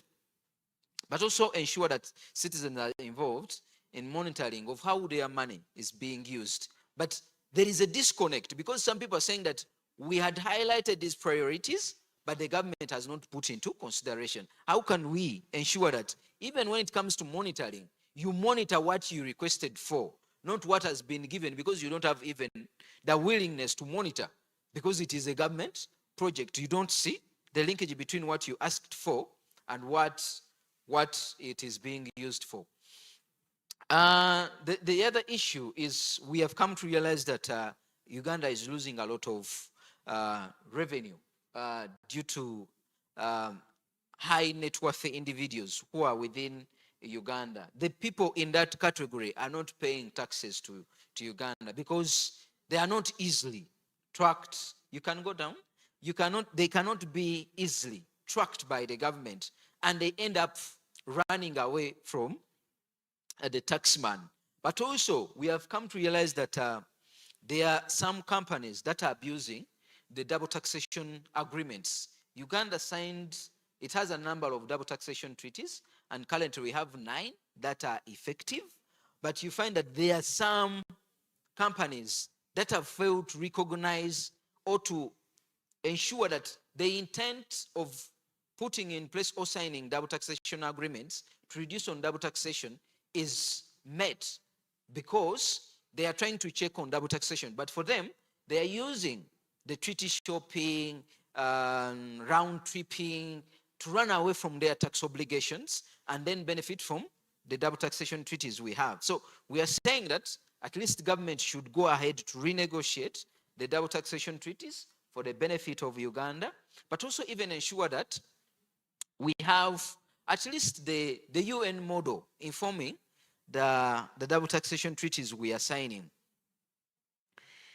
We need also to ensure that Uganda uses the information sharing, which we agreed upon between countries and countries, to benefit the Uganda Revenue Authority while they are tracking on issues related to tax administration. We need a clear plan for the taxation of the super rich. The current debate is on how can we tax the super rich. and which means can we use? And I think these are some of the things we need to look at as academia, as students, to look at how can Uganda tax the super rich? And what does the super rich means to you? So that we can give alternatives that can be used effectively by our government to check on the problem we have when it comes to taxation of the super rich.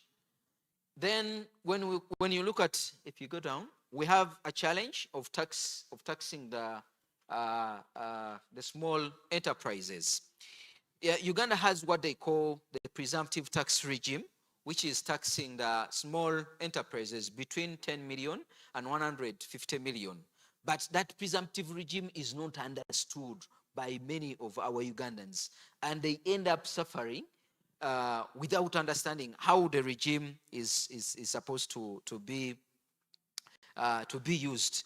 And there is also a challenge of who is supposed to tax this. Is it the local government? Is it the Uganda Revenue Authority? So there is a need for coordination between the two bodies that are collecting, coordination and collaboration between Uganda Revenue Authority and the local government.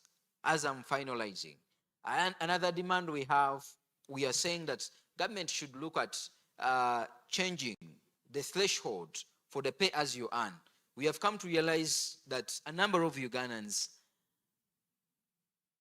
are suffering with the current the cost of living. But when you look at our presumptive regime, it starts at 235 Ugandan shillings, 235 Ugandan shillings going forward. But when it comes to the issue of how this regime considers the cost of living, it is not put into consideration. And we are asking government, if where possible, we should also look at issues of changing the pay-as-you-earn threshold from 235 at least 400 or 500, but also even consider the aspect of setting a minimum wage in line with the current cost of living, so that Ugandans can pay their taxes, but also pay a fair tax than being taxed when even they have to incur other taxes. Because if you go beyond 235 and you are subject to 10% of pay as you earn, but you also have indirect taxes which you incur on all the consumables, that means that you pay a lot of taxes, but when it comes to the services you are expecting, you end up paying too much regardless of how much you earn. So briefly, that's what I was supposed to do.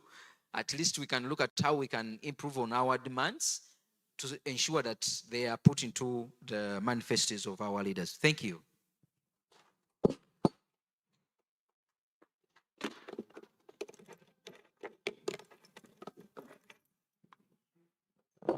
Thank you so much, Mr. Aloysius Chitengo, for that manifesto, presenting that manifesto.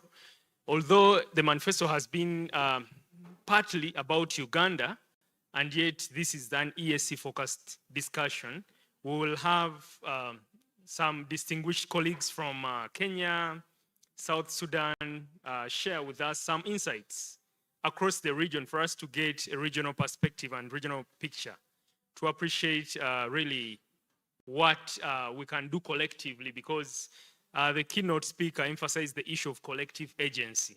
And we've been talking about having an agenda. So the manifesto is actually helping us to have a solid agenda, because without something anchored in a document, you might actually not have meaningful action. You might actually be a noisemaker and be all over the place like grasshoppers. I'm just using, borrowing some of the words that were emphasized in the keynote speech, because that is actually partly true, and it needs to be addressed, because the youth power to be used, there must be some organization, mobilization, but also identification of what priorities are you focusing on, and what change do you want? Who can do something about your plight, so that you have a matrix where you have the issue, what the problem is, the channel or the conduit through which you will be able to escalate that, and maybe have some timeline. So there must be a work plan, an agenda of sorts. And the reason why we are really emphasizing the issue of fiscal policy is because at SEATINI, we truly appreciate and recognize that fiscal policy, all tax policies, can be used to address the challenges that the youth face, challenges of unemployment, among others. Because when you use, for example, tax policy or tax, trade, and investment policies, you can be able to achieve joint ventures. But also, the tax policies can be designed in such a manner that they address your challenges. But how then can we center the youth agenda, all aspirations of young people into tax policies?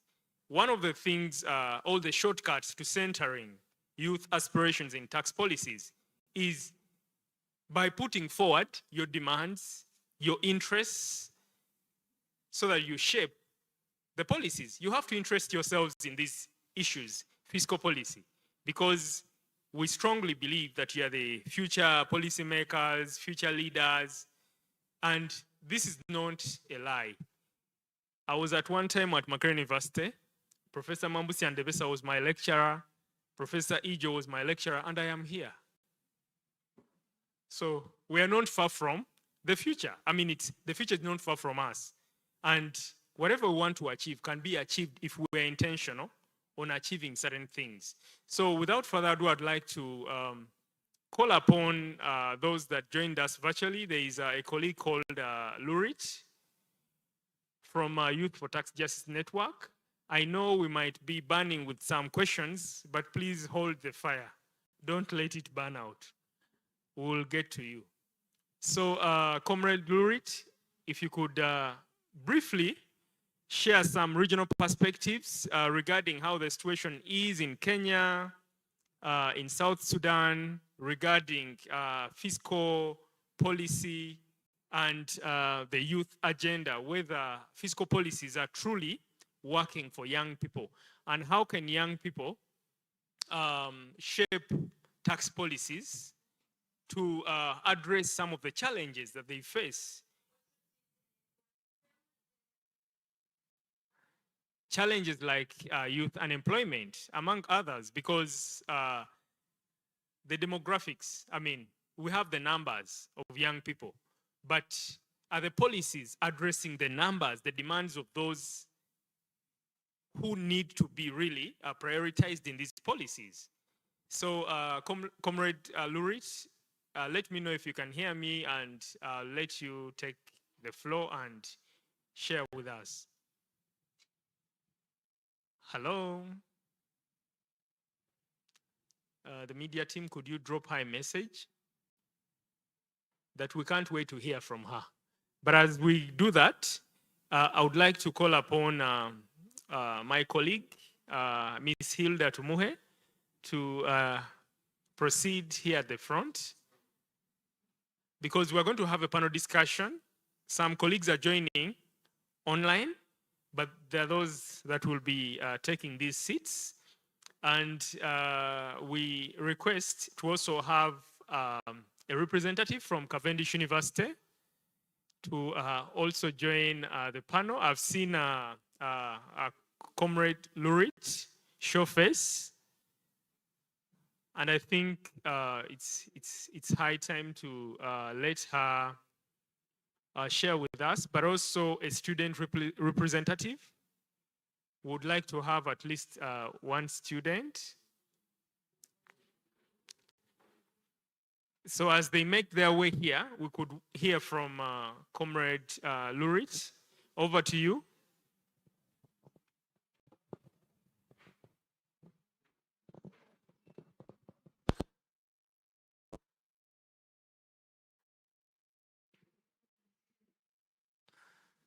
The media team, please enable the audio to come through.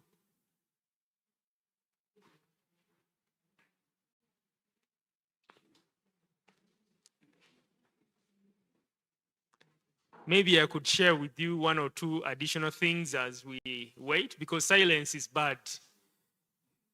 It might mean you have no submission to make, or it might mean you're not interested. So let's not be silent. I would like now to, oh, thank you so much. Thank you. Thank you so much. You see, that's agency. That's youth agency. And I like that. You have to take charge. You have to take charge. I will actually share with you a brief experience as we wait for the media team to confirm that the audio is okay. While I was still at Makerere University, I would walk into the Vice Chancellor's office and share a few things about student welfare. If I have any social event, because we had an association, if I have any social event, I would actually discuss it with the patron of the association, the dean of the faculty, and later the vice chancellor. And I remember while I was still at Makerere University, we hosted the head of the EU delegation to Uganda. And so you can do so much with what you have and where you are. Because an academic institution shouldn't just be a conduit. You pass through it and then go and continue with life. But rather, you have to impact. You have to be seen. Your presence has to matter. And it matters for you to engage on these economic policy issues. Because at the end of the day, you would have to get into the job market. But you don't want to face the misfortunes of life if you're in the job market and you're saying, these policies, I've seen local service tax, I've seen, this kind of tax, and how do they come about? The time is now. And so this discussion has to be youth-led because we have the numbers of young people. So I would like now to start with my colleague, Ms. Hilda Tumuhe. She heads the Debt and Aid Program at SEATINI. SEATINI is the Secretariat of the Tax Justice Alliance, Uganda. The Tax Justice Alliance Uganda is a loose coalition of civil society organizations, individuals that advocate for an equitable, accountable, and transparent tax system in Uganda. But we also work closely with the Youth for Tax Justice Network. We work closely with other regional and continental networks and alliances like the Tax Justice Network Africa. We work with the Global Alliance, which is called the Global Alliance for Tax Justice. So we escalate these issues to the global level. And as we wait for the media team to confirm that the colleague who is joining virtually is ready to speak, I would like, they have confirmed the audio is on. So let's go regional because we've listened to us here speak about the country-specific context. So it's about time to hear from Ms.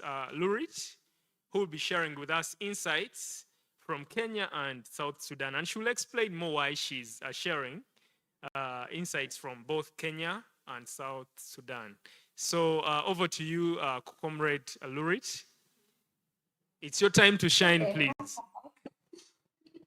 I haven't confirmed that you can hear me. We can hear you loud and clear. In fact, you are too loud, but that's okay. Okay, great. Colleagues, it's really great to be with you this afternoon as we keep having conversations on tax justice and think about ways to center youth voices and their lived realities into this conversation. And I really like the conversations that have been going on over the last hour, all the way from the keynote address to the expectations that the young people have, and to even the different conversations that are still coming up as we keep going.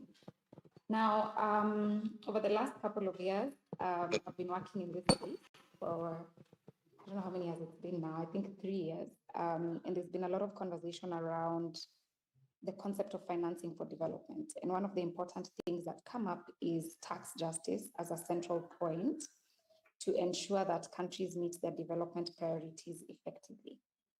So, as you know, I support the Youth for Tax Justice Network, which has been at the center of ensuring youth voices are heard in any conversation around financing for development and are actively involved in different processes at the national level, the regional level, and the global level.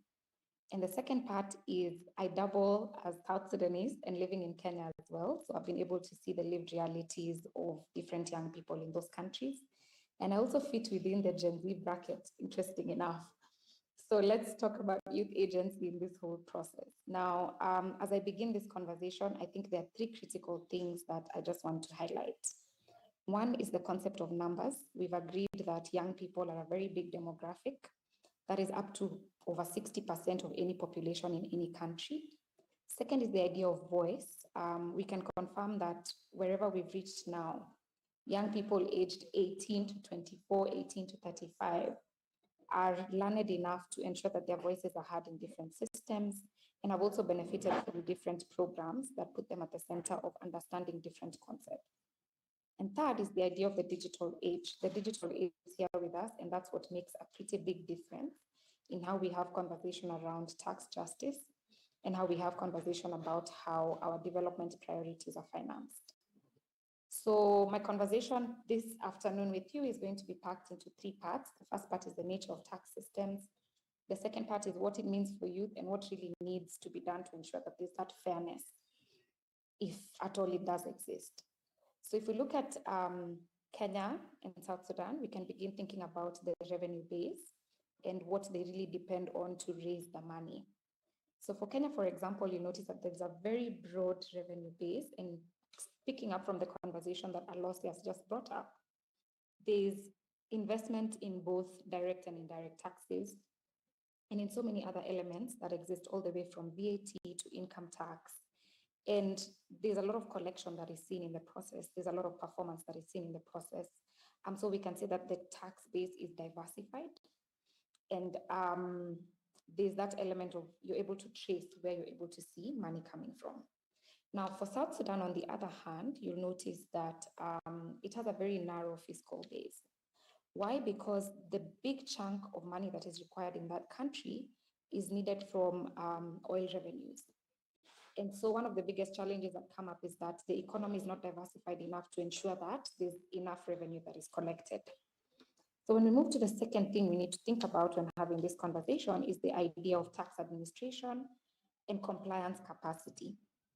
Now in Kenya, you'll notice that there's a relatively strong revenue authority, that is the Kenya Revenue Authority, that has digital filing systems. It has to, it puts out efforts to try and measure performance gains across different fiscal years, and also try to just put together as much as possible when it comes to the idea of taxation. Now, South Sudan, on the other side of the spectrum, does have a revenue authority, that is the South Sudan Revenue Authority, but there are certain issues that exist all the way from few functioning taxpayer services, thinking about also the political stability of the country is a real challenge which actually undermines administration and compliance capacity. Then now the big part, which is fairness and policy design. So when we think about fiscal policy, we always ask ourselves, is it efficient? Is it just? Is it fair? And is it effective? And does it actually serve the people it intends to serve? In Kenya, we can say to some extent. In South Sudan, we can say to some extent. Why do we say to some extent? Is because there are certain challenges that actually exist in this whole process. If you look at the nature of these tax systems, they rely a lot on consumption taxes. You've heard a lot about the VAT. And as a young person, I'd ask you, whenever you go to a supermarket, do you just walk in and see that things are unrealistically priced all of a sudden and you're wondering why so? And these are interesting questions we have to ask ourselves as we try to understand the concept of regressive taxes in this whole process. And then another issue is there's so much about taxing the wealthy, taxing different populations and things, but very little conversation about who really bears the tax burden. And these are things that we see. And if I just try and link this to the conversation that has also come from Alosi a few minutes ago about the critical citizen demands, you'll notice certain characteristics between the tax system in Kenya and the tax system in South Sudan. And I hope there are people in the room from other EAC countries who can also confirm this. There's unfair taxation of small businesses. We can see that, and that's a problem that very many small businesses and medium enterprises have been complaining about for a long period of time. There are issues to do with education and awareness where citizens don't necessarily understand the tax system. And I'm also a victim because there's a lot of technical jargon that comes into taxation as well that requires a lot of investment to understand what is happening. And then there's so many other dynamics that also come up, all the way from what does the tax base look like? How are they collecting the money? Are they meeting their revenue targets? They're not. And what then does this mean for us as young people? So one is that the regressive impact of taxes and cost of living stress actually hurts us from reaching our maximum potential. So if we keep relying on indirect taxes, which is happening within so many EAC countries, it means that the prices that go up fast are related to our living expenses, living luxuries, living realities, and all these issues. So we end up purchasing things at a very high cost. We end up accessing things at a very high cost.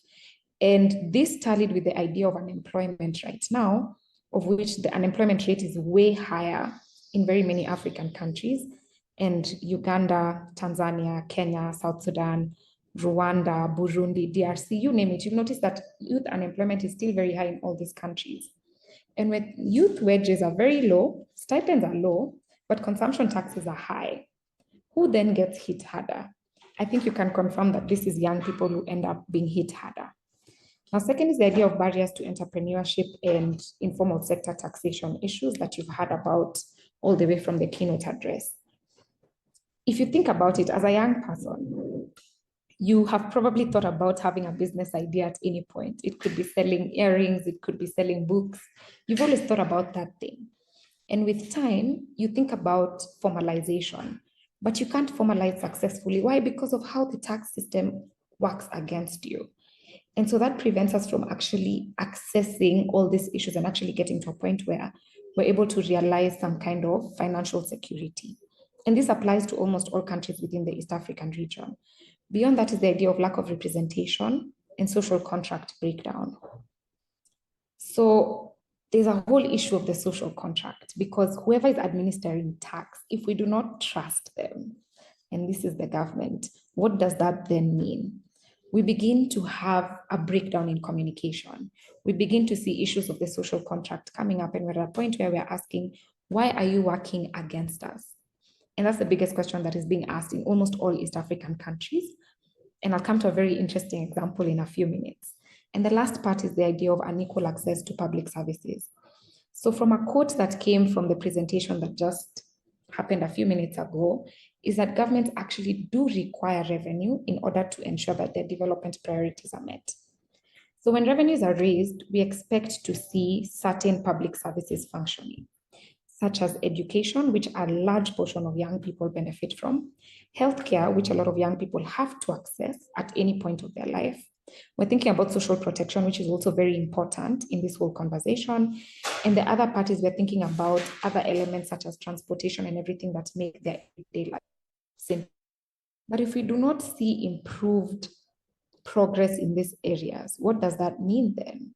And if a large portion of the tax we have is being used to, for example, service debt, and is not thinking about these development priorities that are functional for youth rights, what then does this mean? It means we are put at a situation where we are not benefiting from anything. And so I just want to cite very interesting examples of youth agency instances. And that's one, the Finance Bill 2024 protests that took place in Kenya, which has sparked a lot of conversation about the real role of the Gen Z movement, the Gen Z who exist in different countries, and what role they have in actually supporting conversation around tax justice. So we all know that this particular protest was heavily linked to domestic resource mobilization, that is raising taxes within our respective countries. And questions were about regressive taxes, that is, why have consumption taxes become very high at this point, and what does it mean for that process? And we're thinking about issues to do with corruption and accountability, which have also come up very critically. And it means that governance systems within tax should also be monitored, because if they're not, then it's hurting the tax system in itself. And then the demand for transparency was also very loud. Taxes are being collected. We don't know what it's being used for. We don't know what it's, where it's being allocated, how it's being collected. We need more information about that. And beyond that is also the revenue raising measures. They are not fair to the young people. They're not fair to the women in the country. They're not fair to different populations within the country. And so that really sparked a lot of conversation around is the tax system really fair? Is it inclusive? Is it just? And interesting enough, this sparked a lot of wildfire across all the African countries. And you'll see within countries in the EAC, you'll see within Tanzania, people are also asking the same question. And an interesting thing that came out of that whole process is that everybody said, we are facing the same problem. And that's what's happening in so many countries. And does that mean that we have to get to a point where we have to strike for governments to see that all tax systems actually need to work for our people? And it is in this protest that we see a lot of youth agency. So when we hear the speakers call a lot for youth agency, it's because it has been tested and it has been tried in almost all possible contexts and has actually been successful to some extent. And other interesting parts is just the idea of collective action. We've been able to see a lot of civic action in this process, and it means that civic action is active. And if we're able to mobilize effectively, we're able to try and boost some kind of engagement. So the last part of my submission, before I hand it back to you, Herbert, is really the idea of fair taxation and inclusive tax systems. And there are just three things that young people have to think about as we have this conversation and think about what role we play in this process and how we need to come up and strengthen dialogue around tax justice. Is one, the idea of policy reforms.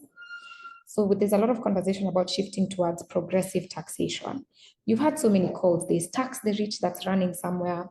You've had something like tax higher incomes running somewhere. You've had things like reduce regressive taxes such as VAT. You've had protect cost of living, things like that have been coming up a lot in this entire conversation. And so we're saying the focus cannot be entirely on consumption taxes, which are accessed by almost all populations, including young people, but it has to also be deepened in a way that we're thinking about other avenues of taxing so that the burden is actually distributed across the entire value chain. Second is the idea of targeted tax incentives. If you went to your government database, tax database right now, to see where tax incentives, that is tax expenditures, many people call it tax relief, and where they're going to, you'll notice they're either going to multinational corporations such as Coca-Cola. You'll see maybe it could be Mr. Price, it could be any other interesting companies that are closer to our lived realities and different populations. You notice that maybe it's a mining company within our rural homes and all these kind of things. But if you looked at that database closely, you'll notice that very little businesses that belong to young people, businesses that belong to women and this kind of populations may not even actually have tax relief. So what does this mean? Does this mean that we prioritize already established businesses across the value chain and ignore the ones that are actually coming up by people who are within our respective population? It's important to think about that within fiscal policy design. So any policy that is being made in this case within the tax system has to favor key populations such as young people. Then the second part is the idea of administrative reforms. Why are administrative reforms important? Because we are thinking about transparency and accountability, which has been talked about a lot. If at all I am contributing to the tax base, I need a report on what you're using my taxes for. What are you using my taxes for? Where are you taking them? Who is benefiting from them? I need to know, and am I one of the people who are benefiting from that whole process? It's critical for me to know that. And so governments should actually make sure that they are transparent and open enough and make sure that this is published as consistently as possible and in the simplest language possible that even the youngest person in the chain can understand this whole process. The last part is just civic, and political measures, which are so important as well. And that's where we say institutionalize youth participation in tax policy making and implementation. And the young people in the room, one interesting question I want to ask you is, have you ever been in any tax policy process within your country? Has your government ever invited you? Has your revenue authority ever invited you? Have any of the people who are focal points in tax justice invited you? You'll notice civil society organizations will invite you, but at the government level, are you one of the critical focal points as a young person to engage in that conversation? And the big question to ask ourselves is, why not? Second is the idea of tax literacy and public communications. We want clear explanations of these concepts. When we hear VAT, what is it about? What does it mean for this process? When we hear import taxation, all these entire elements that came from the previous presentation, there has to be a way that it's broken down for people to understand it even better. And this mandate goes two ways. It is at the government level for government to actually break it down.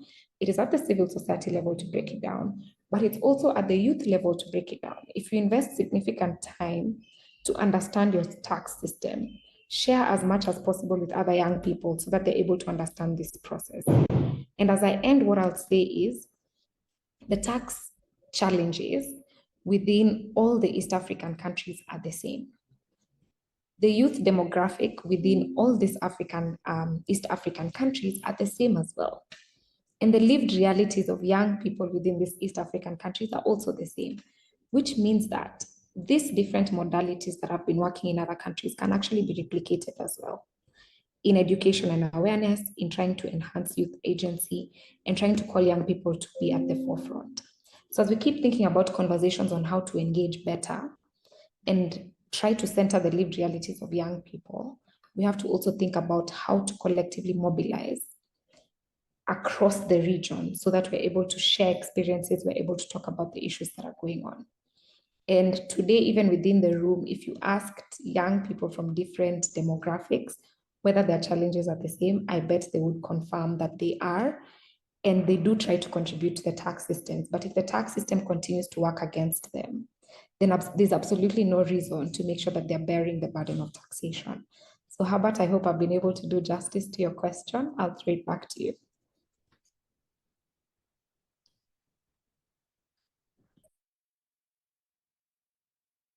Applause for Comrade Lurit. Thank you so much.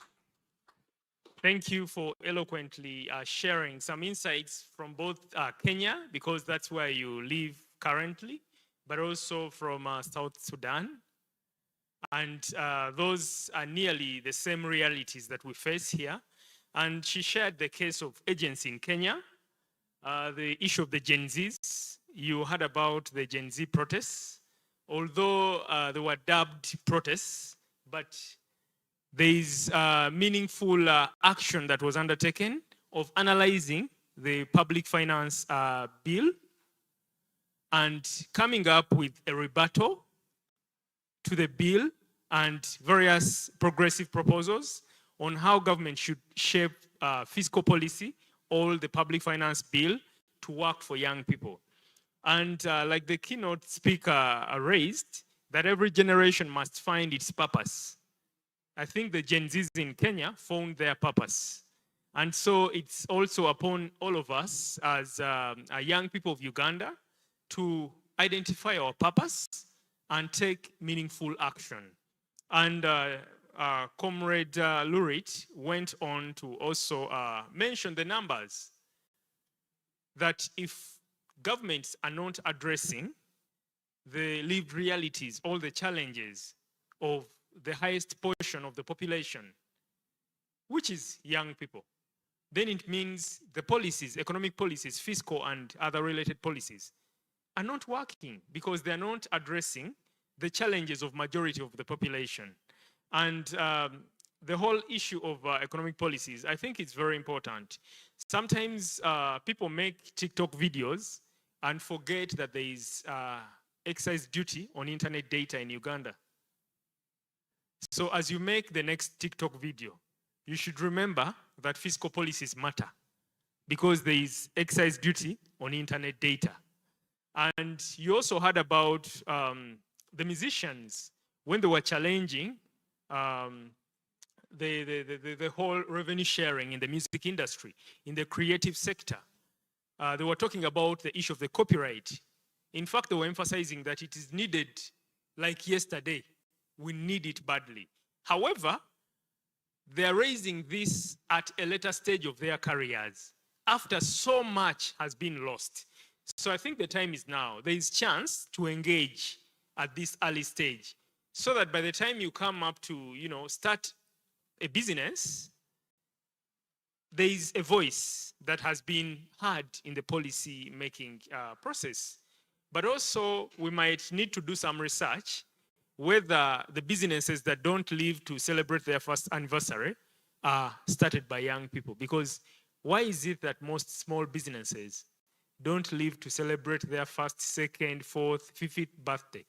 Are they started by young people who struggle with so much? So we might need to investigate a bit further. But I would also like to now bring in your very own, because I know you want to hear from her. You might have forgotten her voice. She can speak. And I will pass on the microphone. In fact, she already has a microphone. So we've been talking about the issue of fiscal policies addressing the lived realities of young people. And I would like to give her a chance first to introduce herself and the course that she's studying, but also to share with us briefly how can fiscal policies effectively address the challenges that young people face, and what are some of those challenges. And so that question should be really at the level of our colleague to share some of the challenges that young people face, because there is unemployment. It's a public secret that many people finish university and they can't find jobs. And it's connected to economic policies, because economic policies can be used to address the challenges that young people face. So I would like to pass on the microphone to her, and she can also share her vision, or the vision of young people for the fiscal policies. How would you want fiscal policies to look like? And what can government do in order to ensure that the views, lived realities of young people are centered in these fiscal policies? Over to you, please. Thank you. Thank you. My name is Nsimere Kailan, pursuing a degree in Bachelor's of Business Administration, Human Resource Management, semester 6. One of my views to how I think the government could help the youth with the fiscal policies. Well, with the challenge of unemployment, it's that most cases, most public sectors have issues with, okay, sorry. Well, okay, our challenge of unemployment comes in with the demand for having higher qualifications, and of which to some extent, you're going to find that you have to be a little bit older to be qualified for certain jobs, because you can't be 25 and you already have a master's degree. To some extent, you're going to find most people graduate by 25 with their first degree.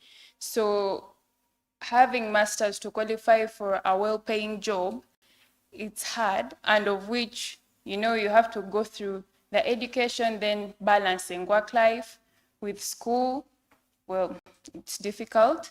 And then maybe I think the government could engage more of the youth who are enlightened on what the government does, and also maybe also with the budgeting, they could also try to improvise, and then maybe call in for suggestions from the youth on how to cater for the needs, or even while they are,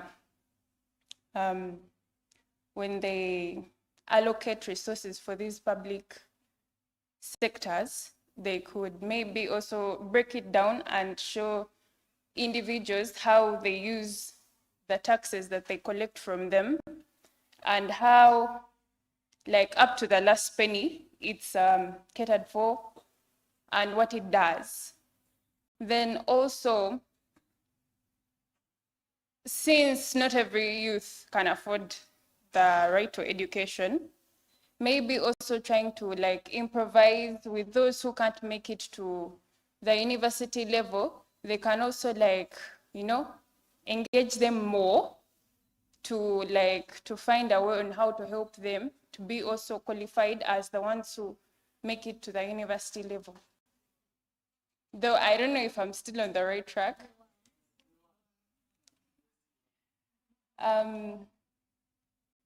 Well, I'm not so well versed with what the government really does with the taxes, because not every detail is given to the public, because there are certain things we might not understand. So, well, if like the government could stop looking at the youth at the level of thinking maybe we are just here to try to put in a little bit of too much politics with services, you know, like engaging politics with services, you know. Okay, we have seen different political parties that have the youth, right? They come out to speak, but though some people, I guess maybe sometimes we go off track with what our main purpose is. So maybe also the different platforms that engage the youth could also bring people who are really interested in making change and not just speaking about change. And also something that works well with us Africans, not just looking at how white people do their things, but also how we Africans can help ourselves grow to the level of how those white people are. Thank you so much for those insights. A round of applause for our colleague.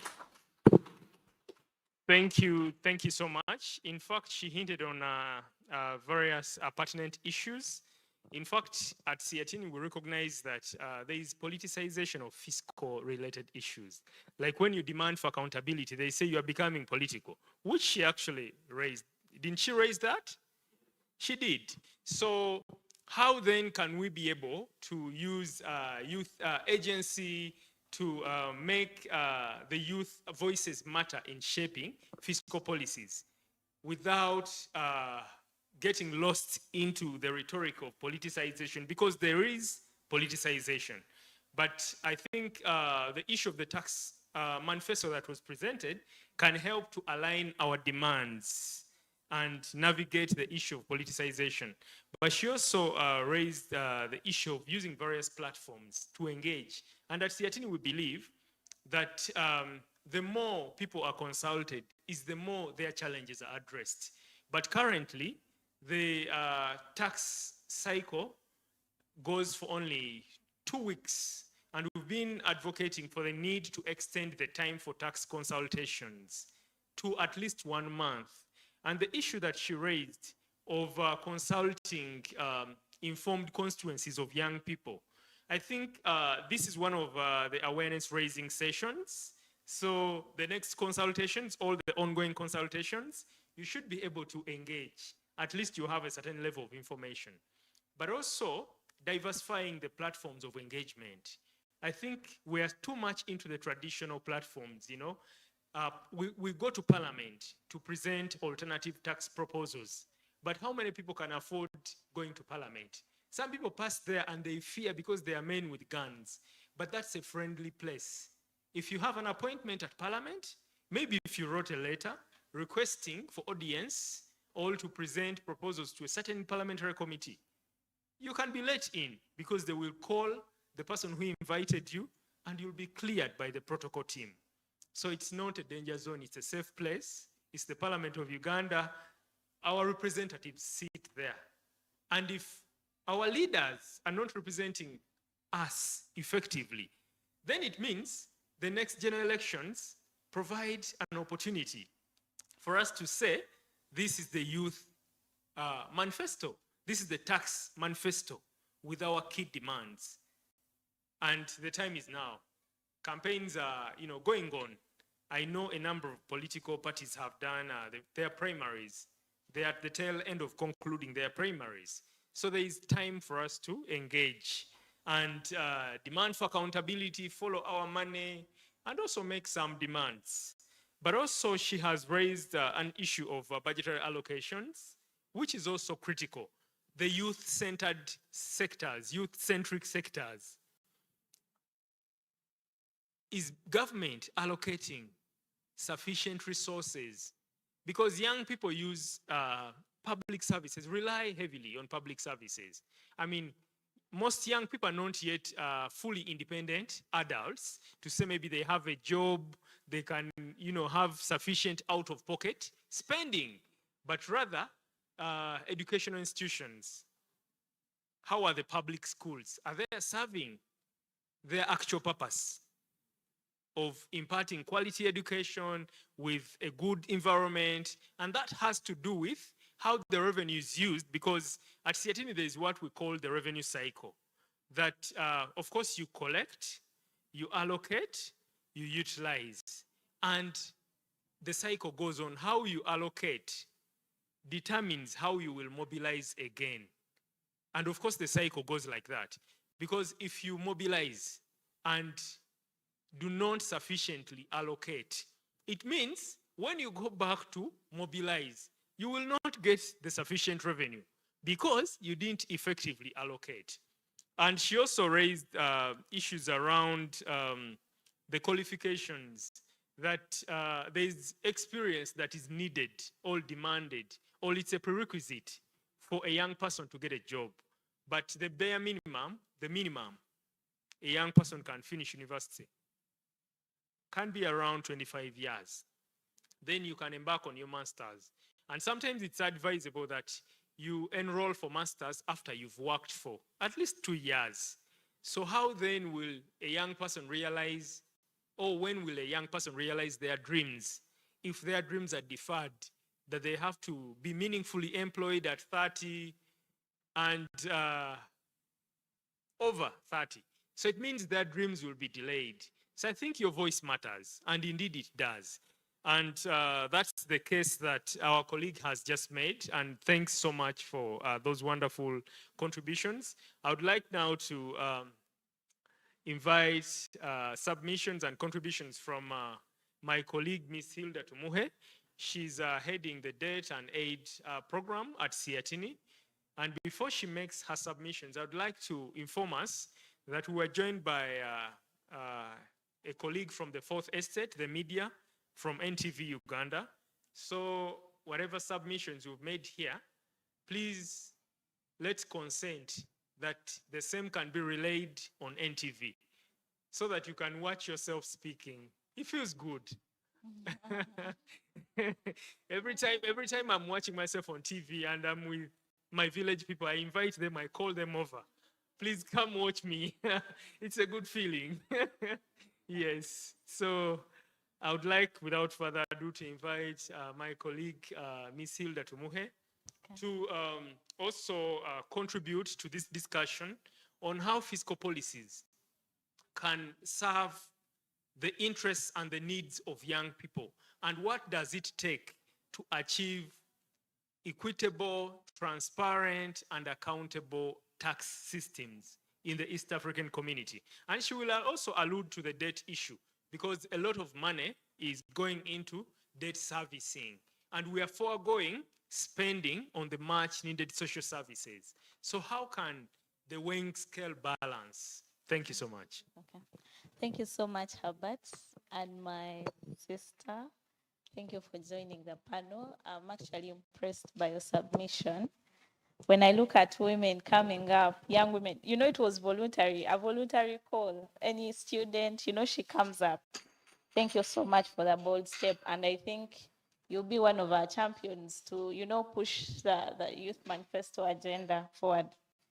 Yes. How do we achieve a youth-centric, agenda-centric fiscal policy regime? It's important to note, I think in the keynote, and a lot has been spoken in the morning and in the afternoon, that we, as the EAC, we have, we are blessed to have a young population, yeah, with most countries having a young population of over 50%. And this creates an opportunity for us as a community in terms of the demographic dividend. But it goes back to the question of how do we harness this demographic dividend?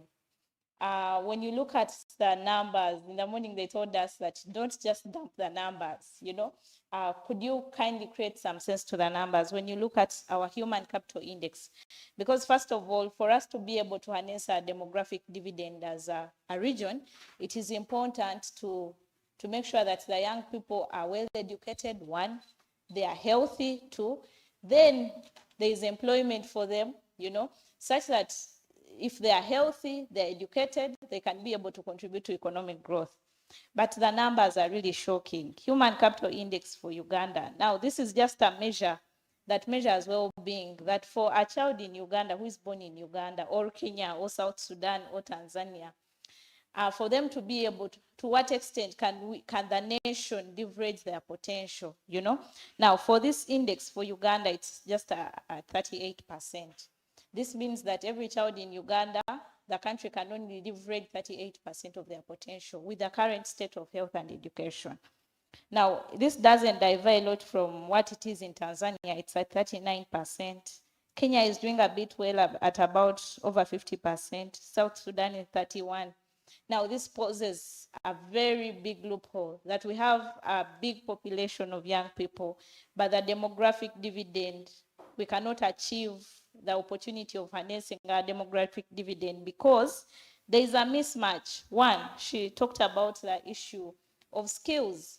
We have all these graduates moving out of university. Tomorrow you're going to be out of Cavendish and you face the reality of employment, So it means that when you look at our employment statistics as a region, they're alarming. Unemployment is really huge.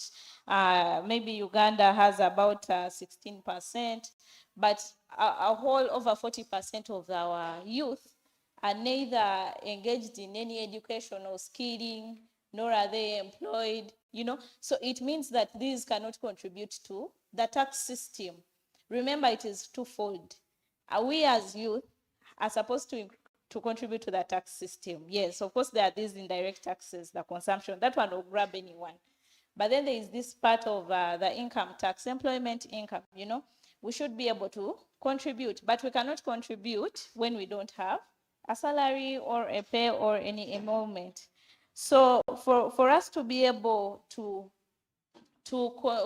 build a gender responsive tax system, it calls for everyone paying their fair share of tax.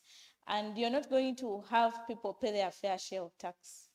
You cannot milk a cow that you've not fed, The youth need quality education, quality health care, quality services for us to be able to beef up our human capital index as a nation. Now, from this dialogue, a lot has been said, but we need to pick out opportunities. How do we participate as youth to contribute to this equitable, fair tax system? When you look at public policy in most democratic states of the world, public policy can either be derived from, of course, the global goals, that could be one, but two, the ruling governments, So ruling parties usually come up with their manifestos. Of course, when you look at, now let us just take a case of Uganda. When you look at most party manifestos, there was a question in the morning of Agende, Nupu, what? You remember when in the keynote, it's not about just let someone move out, but what are you giving us? The political parties, what do you have to put on table? Because at the end of the day, this is going to shape the current public policy in the next, term of election. So it is very important for us as youth to contribute to these manifestos that you're promising us jobs, thousands of jobs. How are you going to create these jobs? Those are the narratives we need to question, that you can only create these jobs if you have this much of revenues. And you see, taxation is one of the most sustainable and reliable source of public finance. Haba talked about the debt and aid portfolio. Aid is dwindling. You said, I don't know if you've heard about the donor funding that comes into nations. The aid is dwindling, and it means that government can either rely on taxes or go back to borrow. And you can imagine the impact of borrowing on a nation. Look at a nation like Uganda. We contribute over 30% of our tax revenues to service our debt. This is not only unique to Uganda, but also countries like Kenya spending over 60% of their locally raised revenues through taxation to debt servicing. And these figures are almost alarming for all African nations. So it calls more of how do we task our government to to mobilize more resources, invest, the nature of investments where we are putting our money. There has been a series of plans. Currently, we are under the NDP4. But when you look at how the initial plans have been financed, I think that was the NDP2 in between 2015-16 there, whereby there was a huge drive for infrastructure development. But do we have dividends from this state of investment from the country? It calls for public investment management, effective public investment management. And this we cannot attain if the youth don't step up to come and monitor the roads. You have a road project, you know, and you see the hemorrhage, people either stealing on site or even the quality of investment that is being given, and you sit and just be silent. It just goes about coming up, speak to your policy makers, but also speak through civil society organizations like SEATINI Youth for Tax Justice Network that are calling upon us to contribute to shaping of the tax system. So for me, it's about having everyone pay the fair share of tax. But then remember, another opportunity here is about the knowledge.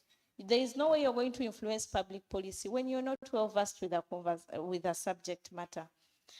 We are talking about the burden of tax on you, on us, the citizens.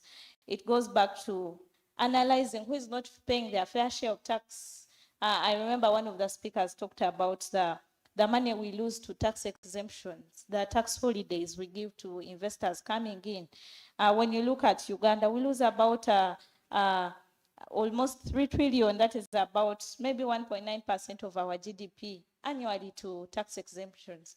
Now imagine that money was collected here. And unfortunately, I wish the holidays given were productive. They have not created the equivalent number of jobs, and we see non-performing exemptions. The same applies to our counterparts like Kenya, who are losing about 3% of their, who are foregoing about 3% of their revenues, of their GDP to tax expenditures. So for me, it's about how do we engage in the process. When there is a call by Youth for Tax Justice Network, the call by the Tax Justice Alliance Uganda, I think we've not really talked about it so much in the morning. We are SEATINI, we are Secretariat of a loose coalition of about, I think Aloysius mentioned it, of about 55 members. There are individual members as well. You can say, for me, from today, I'm joining the Tax Justice Alliance Uganda, a Youth for Tax Justice Network, to influence tax policy. You know, your voice matters, because all the youth here, the ones we have in this room, are above 18 years. It means that you have a vote, and in a democratic state, your vote counts. So as you move out today, could you task the manifestos? How are we shaping the narrative in the manifesto to reflect a fair tax system that we want in the next period? Thank you. Round of applause for our comrade Hilda. Thank you so much for sharing those insights. And she also, of course, emphasized a number of issues within her scope of work. The issue of the dwindling aid. You remember when we talked about US aid being frozen, and a number of Ugandans were like, but those Americans, why are they freezing aid? You know? But of course, also, it pointed to the fact that we are relying heavily on external donors to support our health sector. And depending on the kindness of foreigners and external donors, sometimes exposes you to uncertainties. Because when their foreign policy changes, I mean, you get shocks and stresses. And in fact, majority of those who are working in the health sector, especially working under US aid-funded projects, lost their jobs, including URC and all the other branches of US aid. So it matters a lot to engage on discussions or on issues of fiscal policy. And in fact, the issue of having debates at higher institutions of learning, SEATINI has been doing that over the years. And we've reignited the same here. So this is not a one-off engagement. We will be back with another debate, either on fiscal issues or trade or investment related. And we also recognize that, like my colleague raised, that you can only engage when you're informed about the subject matter. It's very important because then you would have misguided contributions. But also, young people are being used during election period as political, capital, political goods. Because someone has a rally and they need the numbers and the young people have the numbers, and so you get onto the bandwagon of following a rally, and sometimes your agenda is not centered. Someone says, I'll make a road in heaven, and then you clap. Because sometimes you get lost in the political talk. Because you like this person, you appreciate this politician who has offered themselves, And then they say, I'll make a highway in the sky and it will go up to Ginger. And you say, that's awesome, we like it. But you see, you have to ask, where will the money come from? And that's when the issue of taxation comes into play. And actually, my colleague Hilda has also emphasized that a huge percentage of locally generated revenue goes into servicing debt, 30%, over 30% of locally mobilized resources, not all resources, but locally. It means with the constrained domestic revenue mobilization, because URA is facing challenges in mobilizing revenue, just like Kenya Revenue Authority is, and like Sudan Revenue Authority is. So we are all in the same boat. In terms of the numbers of young people, we are in the same boat. In terms of facing challenges of mobilizing revenue, we're in the same boat. If you've been reading newspapers, nearly from COVID, because there was COVID-19 induced borrowing, there were headlines that EAC countries go into a borrowing spree. It's like all countries went into borrowing to be able to finance development projects. But how do we pay the loans? It's through the revenue that is mobilized, because 30% nearly goes into servicing debt in Uganda. It means government would have to find desperate avenues of mobilizing resources. And that's why we have some taxes that are regressive. Look at excise duty on internet data. Internet is no longer a gossip, means of, it's not a means of facilitating gossip. It's a way of life, business life. So people use the internet for business sustainability. There are those in the gig economy. I know some students here in the gig economy, You get some products from somewhere, you advertise online, you say, I have the trending shoes, and then you sell. You don't have a physical store, you don't have a physical shop, but you're using the internet. You use mobile money because your parents send you some support, But if we have some taxes on nearly consumables and other things, it means tax matters to us. And we must shape tax policies to address our realities, but also the future. Imagine the issue that my colleague just raised, the human capital index for Uganda. We are performing not favorably, performing badly. And if the quality of young people, the investment in young people is not good enough, it means the quality of adults will also be wanting. We will not have the mental muscle of debating on these issues. So thank you, Comrade Hilda, for those insights. Now it's time for the Q&A and any supplements. And I can't wait moving around. Please don't disappoint me. I want to move around with this microphone and let you have your say and contribute to the discussion. So I'm here with the microphone and you are there. Please raise up your hand and you contribute to the discussion. Professor Ijo?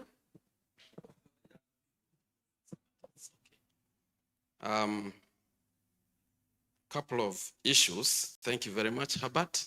This is turning out to be something extremely interesting. I don't know about, I don't know if the young people have realized that they are actually part of the tax system, okay? It has been argued here that, first of all, you pay indirect taxes all the time. Every time you purchase anything, you pay indirect taxes. But also, the use of the tax revenue. So far, we have had UPE and USE. I don't think it has been mentioned. But that's one area that your tax revenue is being utilized. Now, has it occurred to you that you could also have maybe university education, okay? Where you go to the university, at least first degree, for free. With the oil revenue coming, why are you not thinking about that? Then the other issue that I was reflecting on is the modality, I will call it the modality of engagement, okay? So we are interested in the agency. Professor is gone out, but he talked a lot about the agency of the youth. Being part of this consciousness, being part of bringing constructive engagement. I underline that word constructive because we don't want a situation where people will lose lives, but we need to have in a place. Maybe this is one of the things that we have not addressed seriously, a form of engagement. How do we engage? What are the modalities for engaging with the government constructively to ensure that something positive is done in terms of fiscal policy? So these are some of the thoughts going through my mind as we discuss this. And I think, Herbert, I will give a chance for other people to also contribute. Thank you very much. Thank you so much, Prof, for those insights. In fact, he just emphasized some of the issues that have been alluded to by our colleague. We need to engage. There's need for spaces for young people to engage, but we must also be conscientized because we have to constructively engage. And in fact, at SEATINI, we believe, as one of our approach, we believe in constructive engagement, sitting on the table, putting forward proposals, not making noise, but when one listens to what you're saying, they don't pick any substantial matter in what you're saying. So we believe in constructive engagement, and that is very, very important. And of course, some of us, although I'm not one, but some of us are products of universal primary education, universal secondary education. Yes, I'm not saying it's bad, but I'm not a product of UPE and USE. Yes, but those, especially in rural areas, you know, the schools that are nearest to them are public schools, and that's where they go. But what's the quality of these schools? How do we use the money that is mobilized from taxes into social services that are needed? Because there are places where you go to and one has to walk 5 kilometers to access a school. But can that school be a quality school beyond a structure? Can it have all the rest of the facilities? You remember when we were in secondary school, especially as we were doing experiments in physics and chemistry, reagents sometimes never used to be enough. You know, there are those that even would define their fate during that practical exam and say, I can never be a scientist because reagents are not enough. Everyone is struggling. And then you just decide and say, I think sciences are not good for me. It's not that they are not good for you. You are good enough, but it's just the situation, the environment that is not good. So I think we would have all become doctors, all astronauts, but I think it's the social services like schools, you know, that never shaped us in that way. And so this debate is central to shaping the quality of services we get, because we follow our money and demand for accountability.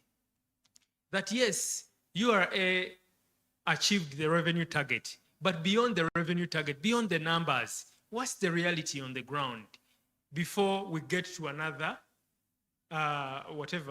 financial year? So this debate is critical. I'm ready to pass around the microphone. Please don't disappoint me.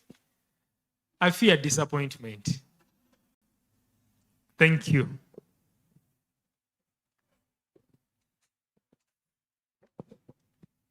Good afternoon. My name is Ofshout Noahereza. I'm doing BBA, Accounting and Finance.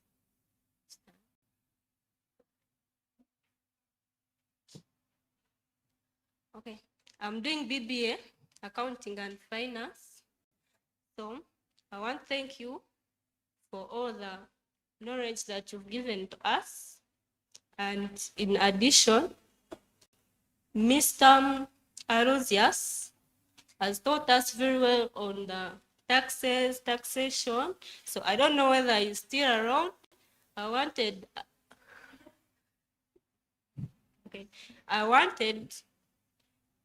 you to give us an alert on the canons that help, on the canons of taxation that guide to design fair and effective tax systems. Thank you so much. Thank you so much. That is a very technical question. So meaning you are very technical on these issues. And I like the question. Please, we need more because the mood is right. I've started appreciating your contributions and she set the pace. She actually set a good pace. And I know most of us want to say a thing or two.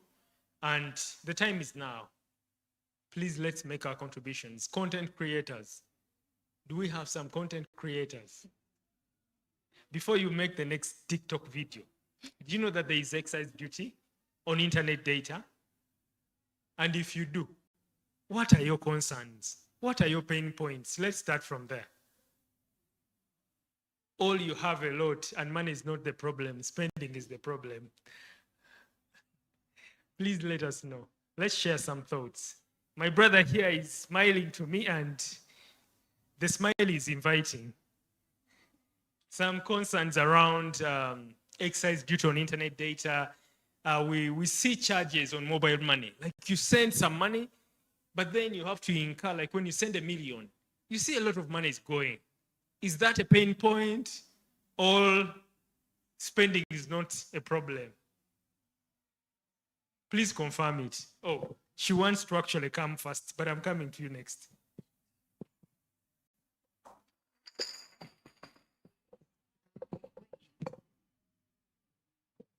Good afternoon, everyone. I'm Namagembe Shina, doing accounting and finance. They talked about, Mr. Lucius talked about we citizens to be involved in the tax decisions. But I've grown up as youths. We are not involved in decisions, like we don't have the voice. So even though I stand out on the various platforms, they have told me to stand out, but they won't listen to my voice. So how can he help me out so that my voice is being heard? And another thing is they talked of how do we task our government to mobilize our resources? Because, yeah, it was, you said that. You talked of an example that when you mobilize a road, how can I mobilize the road when they arrest me? Yeah.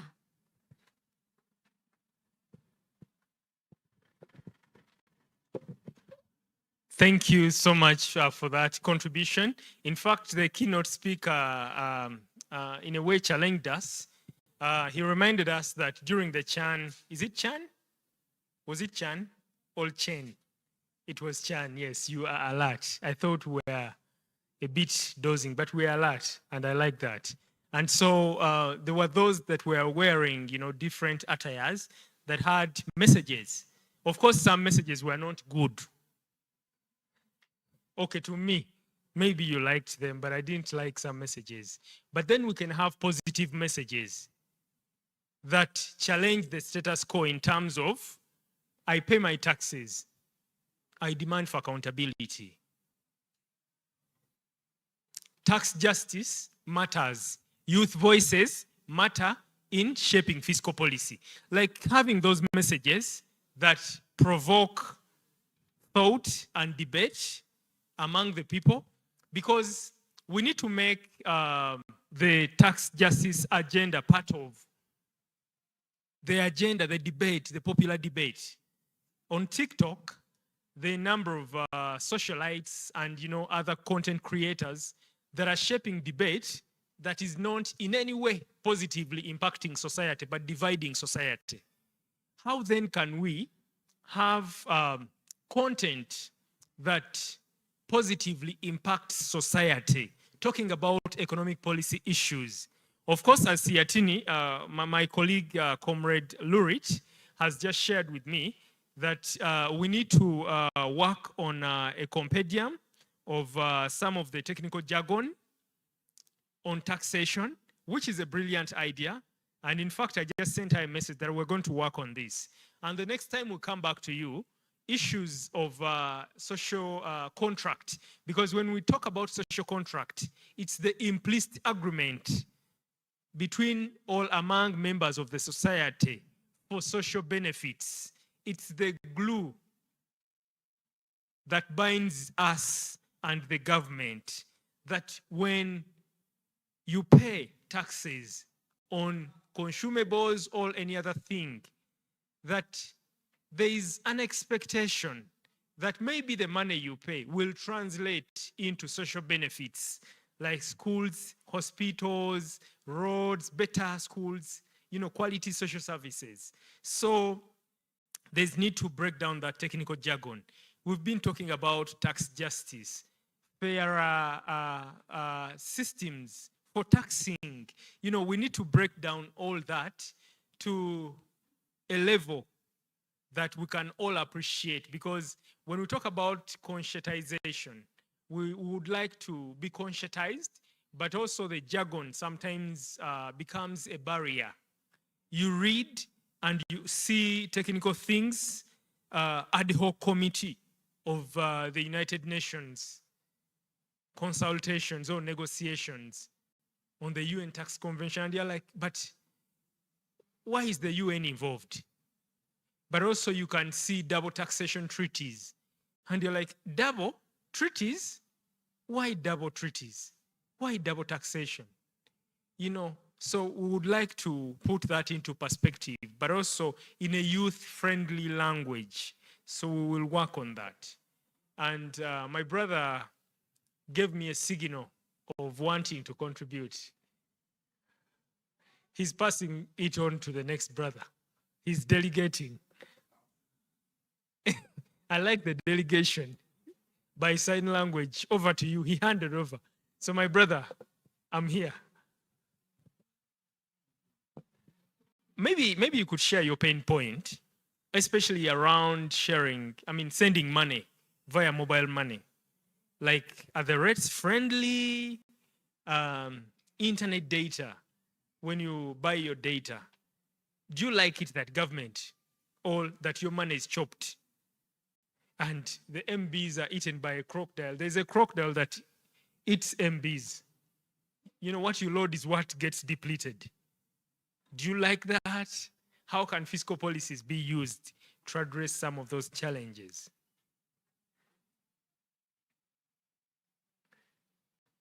My friends here are calling me silently. They are telling me that they would want to speak. So please, the microphone is here.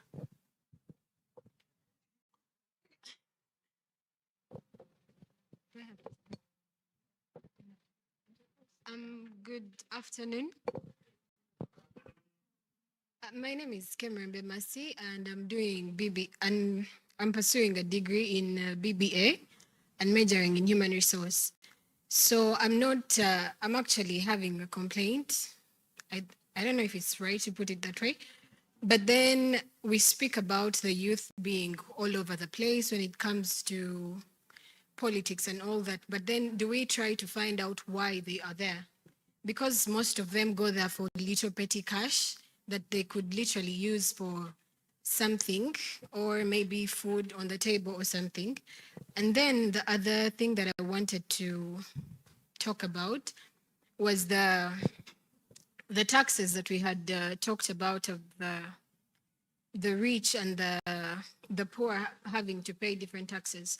But then in this government of ours, allegedly, the rich people have the upper hand, and if they choose not to pay taxes, no one is going to come after them, because literally they're the ones that are in that pool of control.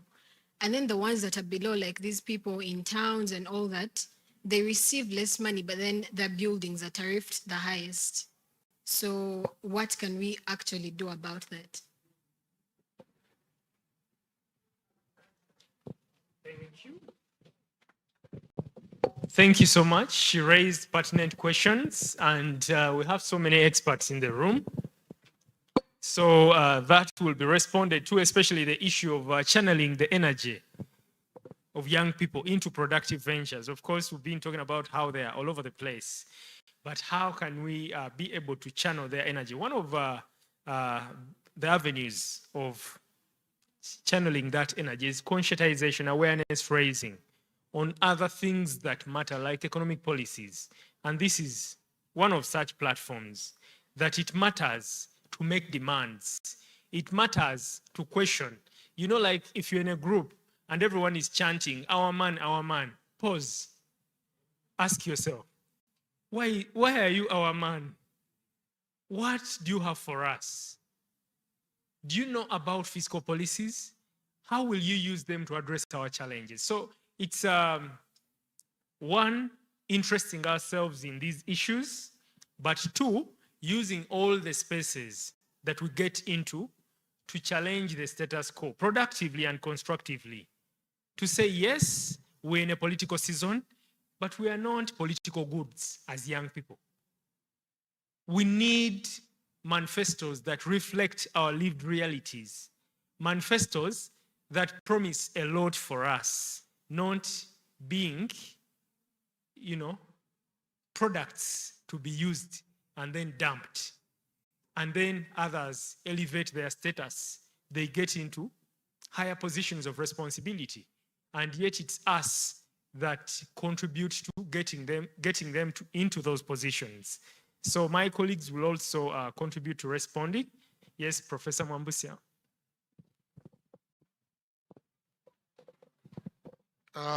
Sorry, I have been tempted to make a contribution.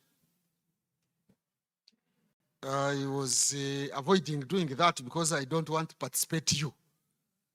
Because I mentioned it here before that I had a presentation, so I shouldn't participate you. But maybe as you think about what to contribute, let me make a contribution here. I've heard quite many people wondering as to how youth can exercise their agency in social accountability. How can the youth make sure that their agency or their voice is heard? One must be strategic, but must be an activist also. You have to be an activist. You must be interested. Now, I think we need to institutionalize social accountability. It is allowed by the Constitution, but maybe there is need for a law called participation law. Civil society or citizens' participation in legislation and policy making. It can be a law. In Kenya, they are working on that one. I don't know how far they have gone, but it was already a bill the last time I checked. Citizens' participation law. But even where it is not, there is a window, which I think we have not exercised. You know, Parliament has passed bills without consulting the population. Have you heard of that? However, I think in parliamentary rules of procedures, there is something to do with consulting the general public. And I think nobody has followed it up. Maybe SEATINI can follow it up and have what we call public interest litigation. That is, citizens can take the government to court on behalf of citizens, not on behalf of themselves. Public interest litigation, that when a law, a bill is passed without consulting the population, then the parliament should be taken to court so that that bill, or if it has become an act, is quashed. But lastly, I wanted to say this, that every year there is a budgetary process. It has already started, I think. They started today. Interesting. At some point, there is supposed to be an input from the public in the budgetary making process. And it is a requirement that the citizens have their input. But their voices may not be heard, but there is this input. Now, supposing the youth in their collective capacity organizations demanded that they have an input, more so in the bills, because every year there is a finance bill. Every year there is a finance bill. That's why in Kenya, there was a finance bill where the youth were neglected and they put government to task. Why have you done this without consulting us? And when the government keeps a deaf ear, it is not supposed to keep a deaf ear. And I advise that we should go through all the procedures to contact them and have space to talk to them. But in case they refuse, we go on the street and demand that the tax bills must have the voice of the youth. And if not, we go. These days I hear people say that we go. We go. That is when they will listen also. Because they shouldn't take it for granted. The youth are 30%. The Gen Zs are 30%. How can they take 30% for granted? So I think there should be something to do with, first of all, making the law of participation in policy making and legislation. And two, the youth and other civil society organizations should also be activists and use and take advantage of the existing window that is there. By the way, lastly, did you know, I don't know how many of you, we have to be civically competent. How many of us here know that there is an office in Uganda called Cabinet Secretariat? It's a very important office. It is called Cabinet Secretariat, headed by the head of public service, who actually is the leader, the head of permanent secretaries. There is somebody who heads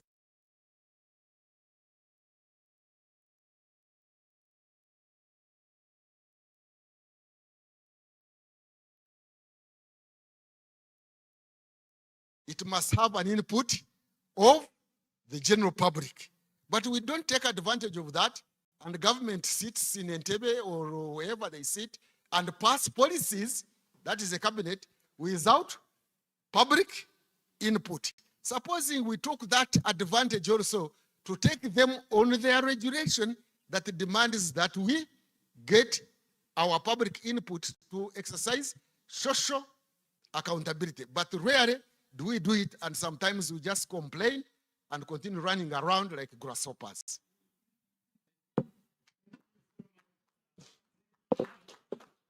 Mbusia, for those wonderful additional insights. There's a sister here who has passed on one question. I need to read it aloud. How can young people hold tax authorities accountable for transparency and fairness? I appreciate that there is a question that was raised and directly addressed to my colleague, Mr. Aloysius Chitengo.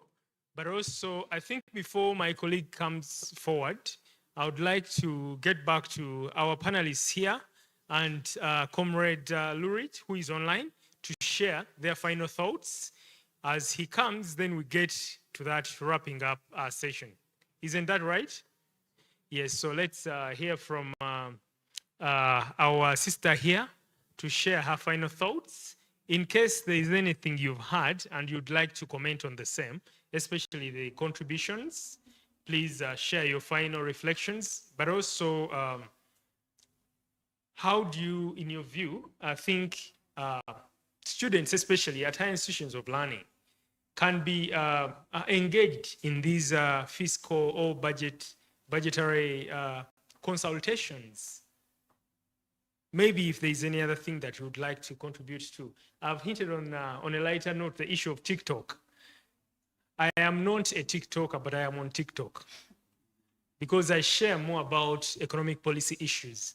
I'm never there, like I'm never glued on TikTok, but once in a while I post about what we do at SEATINI, maybe a discussion that is within the realm of economic issues, something of that nature. So us who are upcoming content creators, I know many of you are into content because that's one industry that is coming up because the jobs are not there. But we must find innovative ways of channeling our energy and looking at other sources of livelihood beyond the traditional forms of employment. So how then can we be able to harness that energy of young people to shape tax policies? That might not be the question that you respond to. You might actually just share your final thoughts. Thank you. All right, thank you. Well, one of my thoughts is, well, like we have very brilliant men who are well versed with what is going on. And women too. Well, they can help us as young, as the youth through mentorship. Well, they can mentor us in various ways because they are well aware of which us down here, we are not well aware. And sometimes when we come up with certain things, they might think they are speculations or we just want to cause chaos. So they can mentor different, circles of the youth in their different and respective organizations, well, to enlighten them on what to do and how to take on different things to avoid being caught in, well, things like arrest. Thank you so much. In fact, what you just emphasized, a round of applause for our colleague here. Partly what you emphasize is what is happening right now, because one of the objectives of this dialogue was to foster intergenerational debate on fiscal related matters, because we the elders have been sharing what we know with you who are the upcoming policymakers. In fact, you will be the permanent secretaries of tomorrow. And we will come to you to complain that, this policy doesn't address the plight of the elderly, and we will be the old ones. Yes, so please just know that policy matters are central to our survival and day-to-day life, but also the issue of mentorship. And at SEATINI, we have two important programs. We have what is called the SEATINI Graduate Trainee Program. It's aimed at shaping the next generation of policy analysts, critical thinkers, and social justice champions. But also central to this discussion was the issue of contributing to shaping the next generation of tax justice champions. So that the mentorship bit of it is already in plan. In fact, we have already implemented. We're just going to structure it so that we come back again. The compendium of jargons, technical jargons on taxation will make sure it reaches you. And we need to walk this journey with you. We will come back. It's not the end of the engagements at Cavendish University. Thank you so much for your contributions. And I'd like now to another round of applause. Not all of us can offer ourselves, but she did. Yes, and if you remember the times of Noah when he was constructing the ark, people refused, but when they saw the floods, they rushed and it was already closed, isn't it? So My colleague Hilda, please make your final reflections. Thank you so much, Herbert, and everyone for the submissions. I think there was one question alluded to me on how the youth can monitor government projects or hold government accountable. So maybe also there was a question on citizens' participation. Yeah, while government has made efforts to engage the public, say for instance, in the current budget process, we still see that public citizens' participation stands at less than 20% when it comes to open budgeting. And of course, this is a real gap that we see. There's what we call the Budget Transparency Initiative under the Ministry of Finance, where they have tried to bring in CSOs to participate, to shape, to shape what the budget should look like beyond publicizing the budget during the budget month of June, but also having to task government to share the performance of how they've spent over the given financial year. But one of the quickest avenues, when you look at the things under the Budget Transparency Initiative, you just Google the Ministry of Finance website. They have what we call the budget website. So on the budget website, there is a section for feedback. So in that section, you could be able to type one of, say for instance, there is a hospital that is coming in your neighborhood, and you notice that it's not being constructed. Of course, now for you to be able to know that the project is going out of scope, you should be able to know, say for instance, the structure, how the design should look like, what materials they're using. And I think these days when you look at most government projects, there is a signpost, is it a signpost, Chipande, where they'll put the project name, the time frame, but also some details. When you go to local governments, they usually pin this information on their notice boards. Now, as youth, the Gen Z, it's about the internet. How do you make feedback? One, there's what we call the Citizens Feedback Platform under the Office of the Auditor General.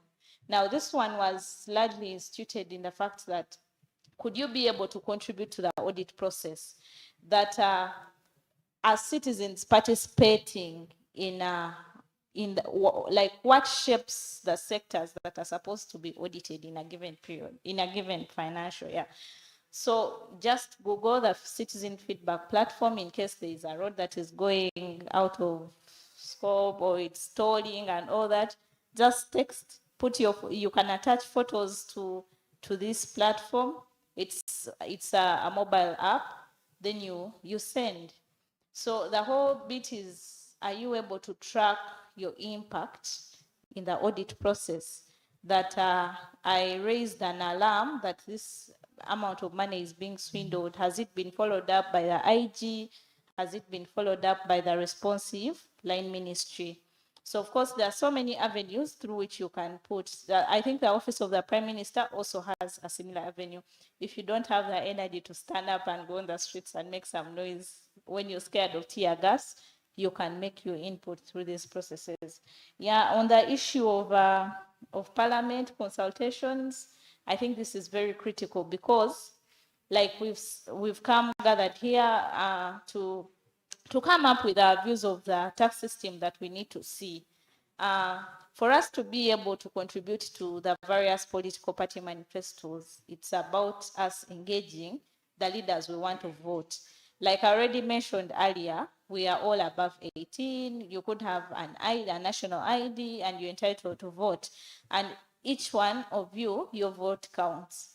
So for me, I don't think there's a problem with youth going for rallies. But the whole thing is, what input are you going to have at the rally? Are you going to just say yes, man, or could you kindly tell us what you're going to provide to us in the next coming period? Like demand, like if, say for instance, someone aspiring does not mention on how they intend to raise revenues, how are you going to vote for them? It means that they will not provide the services because the resources will not be there. So for me, it's about us participating meaningfully. For these current projects, yeah, there are those government photos that SEATINI, I think Herbert will share with leadership at Cavendish to be able to share to you emails, the links, the portals, but also as he has talked about the compendium, but also several literature. We carried some literature on tax. You could interest yourself in reading about this, because for you to be able to meaningfully engage, you need to be well conversant with the subject matter. Thank you so much. Thank you. Thank you so much. A round of applause for Comrade Hilda. She has emphasized the issue of regular sharing of information. Please, you could take your seat. Yes, which is really on both sides, on our side and also on government side. And we will do our part of sharing information. And she has already alluded to the issue of the compendium of technical terms that we will be able to share upon development, but also the issue of us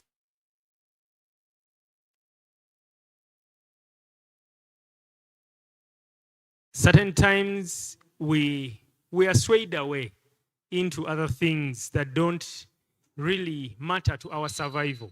But then we need to interest ourselves in these economic policy issues and make our voices heard. And the time is ripe for the same, because the budget cycle is on and the political season is already ripe. So we should make our voices and concerns centered into these debates. Without further ado, I'd like to invite my colleague, Mr. Aloysius Chitengo, to respond to a few questions, but also we will then get to the final remarks. So if you are itching to step out, please give us a few minutes, like 7, we will be concluding. So Mr. Aloysius, please, Chitengo, please make your way here.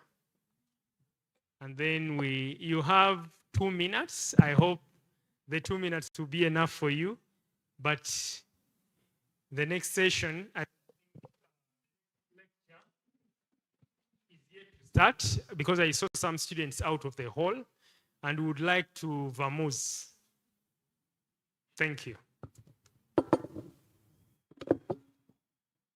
Thank you. Thank you very much, Herbert. And thank you for the questions. Maybe that indicates that you were attentive.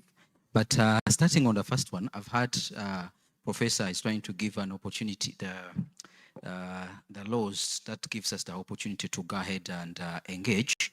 But I remember, as Herbert indicated, prior we had tax justice clubs per universities. That is Cavendish, KIU, Makerere University, among others. Even Muni, is it Muni University?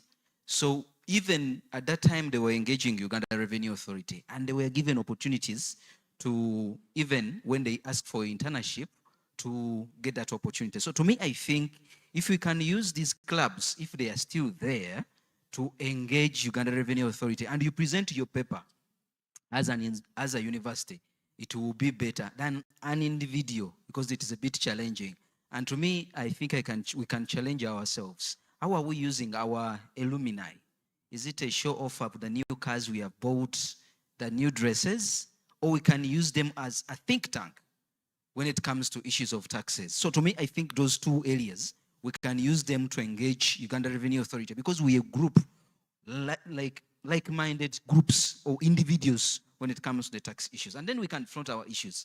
As I told you, you are the new entrepreneurs, you are the new employees. So if you understand the component of taxation, as my colleague was saying, that we need to understand the issue for you to be able to engage effectively. To me, I think if we do, that will help us to be constructive when it comes to engagement. Someone was asking me about the canons and principles of taxation. I will not run away from what is provided. One is equity and fairness. It provides that those who are in the same income bracket should be paying the same income, the same taxes. So when you are applying a tax to the people who are earning the same income, if I'm earning 10 million and I'm working within SEATINI, and someone who is working in the bank or in an institution earning 10 million, you should be subject to the same tax rate. You shouldn't give that person a better treatment than the other when they are earning the same income. So fairness and equity is supposed to be applied. When it comes to convenience, it says that the taxpayer should not undergo difficult to pay a particular tax. But we see that currently we have some challenges in paying taxes. First of all, I can ask you, actually, let me just use this opportunity to say that Uganda doesn't have a personal income tax. Do we agree? We have pay as you earn, which we think that is a personal income tax. But under the personal income tax, a person is supposed to file his or her return on the income you generate in Uganda, which is not the case. So if you are supposed to do it as a taxpayer, and you are supposed to use the TIN to do so, taxpayer's identification number, to do so using the system, how many of Ugandans who are doing business can use the system to pay their taxes, to file their returns? So there is a difficulty to pay or difficulty undergone by the taxpayer when it comes to convenience. So is our tax policy convenient as per the canons of taxation? So we need even to challenge the canons of taxation on different tax measures we are using as a country. Certainty. The law requires that people should understand the taxes they're supposed to pay. Actually, we were engaging the government to say that should we every financial year make tax amendments? But they said this is a sovereign country. We can go ahead to make different and arrange different amendments within our tax laws. And this creates uncertainty in one way or the other. Why? Because today they are charging a different rate. Tomorrow they are going to change in 2026. So it makes even the investors who are interested to come to do business in Uganda uncertain. So are the canons of taxation as provided by really doing or applied by our tax administrators as the canon states? So to me, I think even you as academia or researchers, you can try to look at and then critique the canons of taxation of Uganda, looking at the different tax measures we have. Is there certainty? Is there convenience? Is there equity? Someone was talking about multinational companies that are paying too little, because our law requires that if you are a company, you're supposed to pay 30% on the income, but you find that they go for, they call it, there is a term we used. You find that some companies are not paying their right tax. They go even beyond to reduce their 30% to they call it the effective tax rate. So you find that what you are thinking that it's supposed to be 30%, they are going for effective tax rate, paying even little. So is it fair? Is it equitable? So to me, there are several canons of taxation, including even simplicity, ability to pay, economical. There is the aspect of economical in our canons of taxation, which indicates that tax administration should not undergo a lot of high costs in terms of collecting that tax. But when you look at it, for instance, I can give you what is going on with the Uganda Revenue Authority, maybe, or even lower local governments. They allocate too little to generate the millions you are looking at. Uganda is projecting to collect 37 plus trillion. And when you look at what is provided for those people to be able to collect that revenue, you can be challenged. The same thing when it goes to urban authorities. Those are cities, municipals, and town councils, and sub-counties. Too little is allocated for revenue mobilization. There is no facilitation to help those people to do business. And yet they are supposed to collect the revenue needed for the country to be able to run independently beyond the debts, the aid, among others. So to me, I can just request the members to look at, those ones who are interested, to look at the canons of taxation and then look at our taxes, how they are being applied. We know taxes imposed, taxes levied, but how is it being levied? Does it concur, commensurate, or in line with the principles of taxation or canons of taxation? So to me, those are the things we need to look at. My colleague was saying, the last one, that is coming from the human resource, studying from human resource perspective. To me, I think that some of the issues, there are two things in my own perspective that cause youth to run away, to follow the political parties and other. One is poverty. Because no one who is employed is going to run for a full day following any party you can know or you can talk about, that for me, I belong to this party, and closes his business and go for a lari. I don't think so. There are few. So one is poverty. Two, some of our citizens don't understand. I was talking to some of the councillors and political leaders. They are those who come and promise you that we are going to construct for you a road. In Uganda, we have two roads. One which is supposed to be worked on by the central government, and the other which is supposed to be worked on by the local government. And the local government doesn't have mandate to work on the central government. Who are you, the political leader, an MOP? Who are you, the councillor, to say that you are going to construct for me a road? So to me, I think even civil society, we need to stand and provide awareness on the mandates of the people who are standing in to represent us in the democratic perspective, because they say, if you cannot represent yourself, you're supposed to elect someone to represent you. So Herbert, allow me to submit. Thank you so much, Comrade Aloysius, for those additional insights and responding to the questions. I think the debate really is not going to stop here, but rather this is just catalyzing the debate. So, comrades, I would like to invite Mr. Nashon Otieno to share some remarks. But also, there's a colleague who is online. She's called Comrade Lurit. She already shared with us. She will also be sharing her final thoughts. I think it's better to have her. In 2 minutes, Comrade Lurit, if you could share with us your final thoughts. And then we'll have Mr. Nashon Otieno from Diaconia share some final thoughts, remarks. And then we'll take it back to Dr. Faith. We'll take the microphone back to Dr. Faith to, as a host, share with us final thoughts and insights.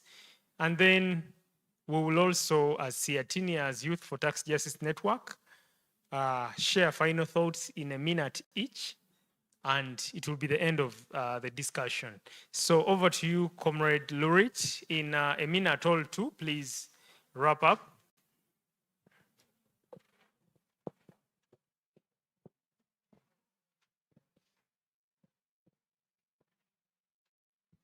We can't hear you. Hear me now? Please, we can hear you. Please, in a minute, all two. Okay, I'll try my best. So I'm going to make this very short. And the major thing is about agency. So I'm just going to say that the first thing young people need to know is that our lived realities are our strengths in this conversation around tax justice.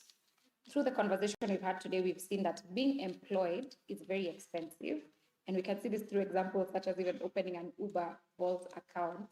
Imagine all those documents you have to get together and the consumption tax you have to go through. And then even being self-employed is even more expensive, which means that we have to deal with registration issues. We have to deal with things like that. Being employed by even a formal entity is expensive in itself, because you might have to pay for a permit, you might have to get good conduct certificate. There's so many things associated with that process. If you're a content creator, it's even crazier because the digital tax is coming up in so many countries and is even more tax costly, considering the fact that sometimes monetizing interesting platforms such as TikTok, YouTube, Instagram takes a very long period of time. Again, borrowing is very expensive. Imagine yourself, if you go to your bank today and you ask for, let's say, let me use maybe 10,000 Kenyan shillings, you probably get 8,500 or 9,000. The same happens in all other countries. Even if you're lending, getting mobile money transactions, we've seen that's expensive. That means anything that is close to our lived realities is expensive in itself. Yet this is something that will go on for a long, long period of time. And these are the lived realities that we need to bring out every now and then within any kind of conversations around tax justice, so that those who are making the policies are able to understand how these fiscal policies affect us as young people. Now, when it comes to channeling the energy of young people and holding policymakers accountable, one of the most interesting things I would say about the Finance Bill 2024 protest in Kenya is that the biggest innovations for the tax justice movement actually came up from there. People came up with open AI for the finance bill. So if you literally went and opened it and looked at it, you just ask, what is the finance bill saying? What are these proposals? What do they mean? It was literally all packed in an AI platform, which is very interesting, which means that as young people, we just have to understand the gaps and then create innovations that fill them. And then the idea of campus and community dialogues are also very important. And I'll use real life examples. I remember when I was in the university back then, we had Model United Nations, we had clubs and all these things. Those things are useful in understanding systems and how to position our advocacy asks, our critical recommendations, our critical asks, our critical calls, importantly. But the last thing I want to say in this conversation, and it's something that a very good comrade of mine constantly says, is that if you want to change or challenge a system, you must first understand it. So take time to understand all these concepts. Take time to understand how government operates. When are there timelines for engagements? When are there timelines of interactions? What do these cycles look like? And then figure out where exactly you're going to intervene from. Because if you don't understand how government works, then you're not able to influence anything that they do. And when it comes to feedback, track the feedback you're giving. The thing about feedback processes is that sometimes they take a very long period of time, but document it. If you send a petition in January 2025 and send another one in April 2025, then send another one in October 2025, keep a record of your submissions, keep a record of your engagement with government, so that if you ever have to sit in a public participation forum or sit in any kind of engagement that they have initiated or civil society has initiated, make sure to go out there and engage. Now, the last thing I'm going to say, Herbert, is that at the Youth for Tax Justice Network, we've looked for very interesting ways to engage young people around tax justice conversations. We have the Pan-African Youth Competition, which will be running actually annually. And we invite young people to consistently tell their story from their creative point of view and from how far they're able to understand. Don't worry about the technical jargon. Don't worry about those things. There's space for poetry. There's space for essays. There's space for pictorials. There's space for art, everything you need to do. Second is we invest a lot in alternative policy participation efforts. This means that we bring together young people a lot to engage in different issues at the point that they understand. And then we figure out how to pursue collective action on that front. So as we keep having these conversations and collaborate with the University and Youth for Tax Justice Network, you literally have an open platform to come to us and say that you want to run a social media campaign, you want to have any kind of engagement, and we're going to offer the technical support we need. Sometimes it may not always be financial, but at a technical point of view, we are happy to help you push these issues. And remember that we also have digital platforms that are able to reach a wide group of people. So back to you, Herbert, and thank you for having me in this conversation.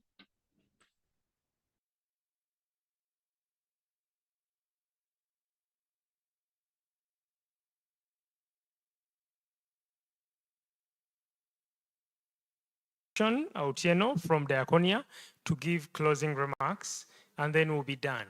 So that's it.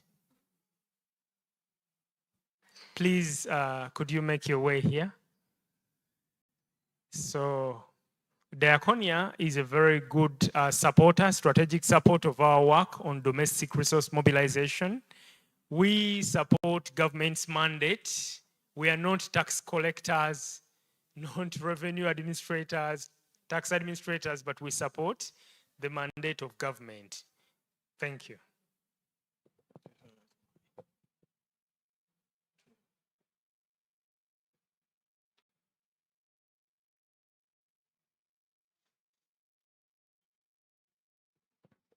Good afternoon, everyone. Good afternoon.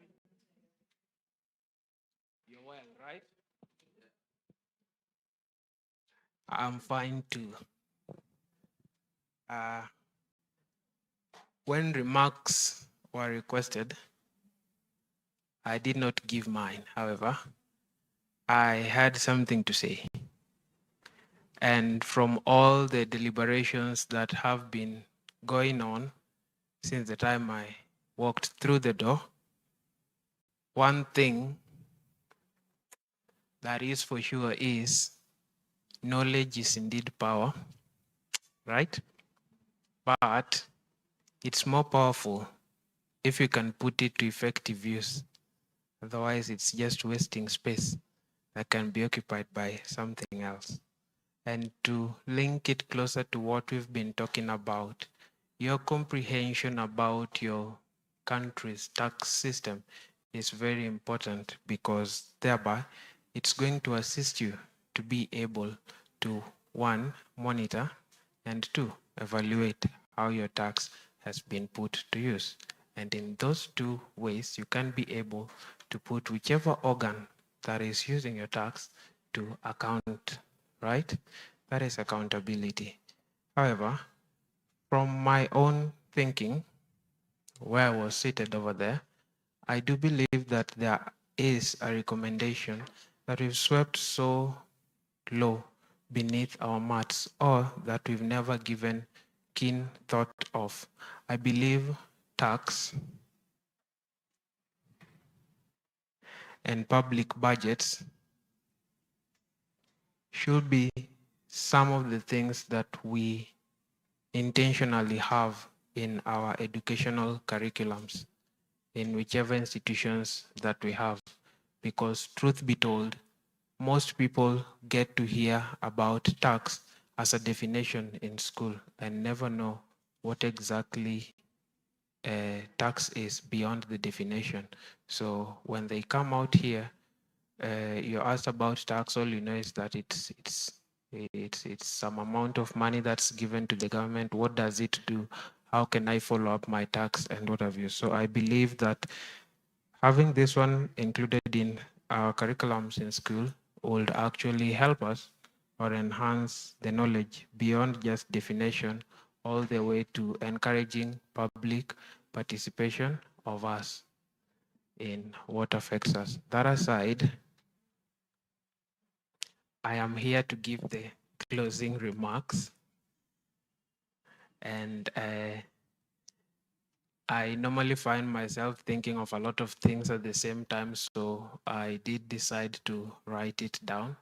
So if you allow me, I'll read it through. Is that okay?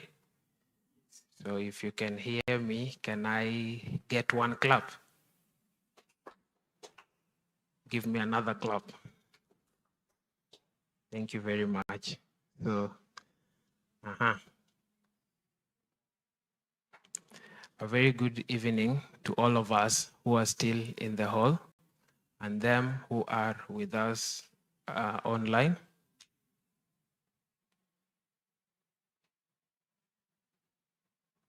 It is my distinct pleasure to be with you here today, and I bring warm greetings from Kenya.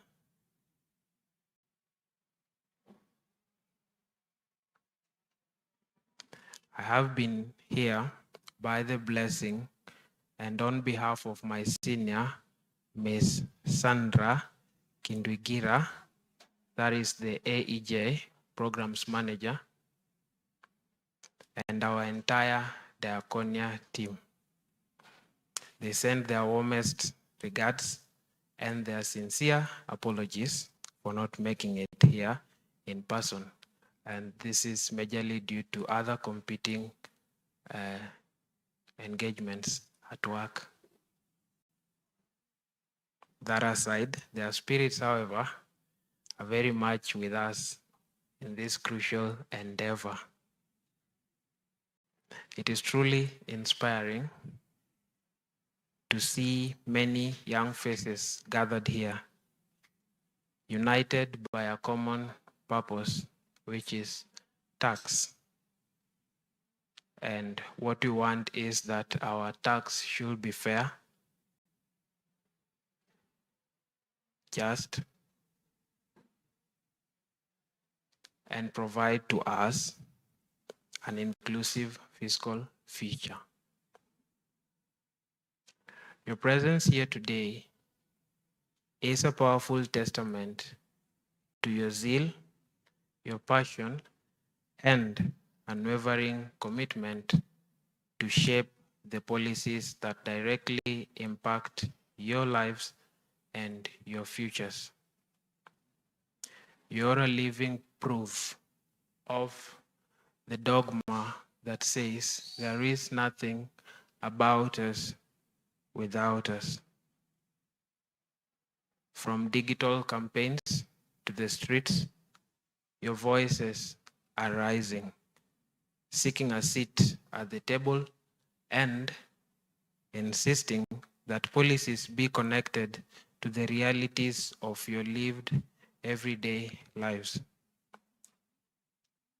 Your energy is not just welcome, it is essential today and going forward.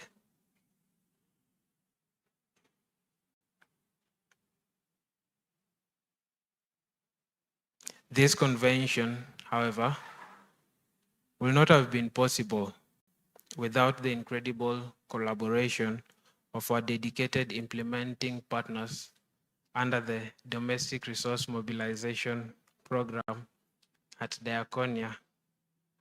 And for this, I give a big shout out to YTJN and SEATINI Uganda. If you can also give them one clap again. Give them one clap again. Thank you very much.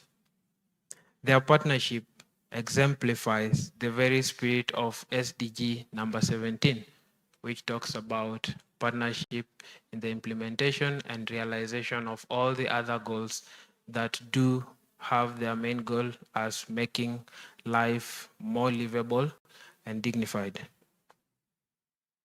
By bringing together diverse actors, the youth, civil society, and academia, they are strengthening the means of implementation and revitalizing the global partnership for sustainable development. This event is a direct result of that collaborative force aimed at building a more just and equitable future for all. Additionally, this convention embodies another profound African wisdom that says, if you want to go quickly, you walk alone, right? But if you want to go far, you go together, right? And I believe this would also answer some of the questions that our sister had when she said that should she rise up as an individual and ask questions, one, she might be beaten, two, she might be tear gassed. In Kenya, we say siri ni numbers. You know, when you come up in large numbers, you tend to be given a seat at the table and you cease to be on the menu, okay? Our journey for tax justice is a long one, and that is why collaboration is so vital. So from today henceforth, let us use this platform and many of such to learn, share, and build a collective agenda for tax justice. I really do hope that whatever we take home today, we will be able to utilize, one, in our individual capacities, and two, be primary tutors for this, like you get this and pass on the information to somebody else.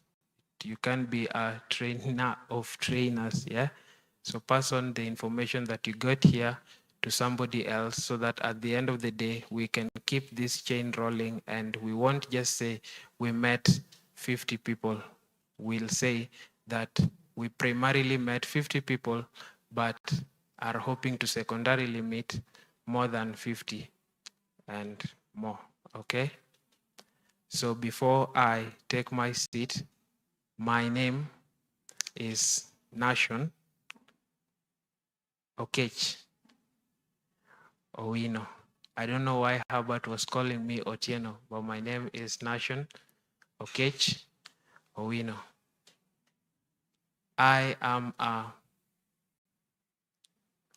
project management specialist. I work with Diaconia Sweden at the capacity of a project officer. I'm here today. I remember reading through on behalf of my senior who wasn't able to make it through here because she's engaged elsewhere. However, I am very happy to be here and I enjoyed every session, every answer, every concern, and the warm welcome that I have received from the people of Uganda at large.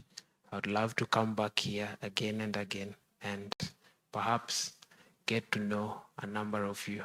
Asanteni sana.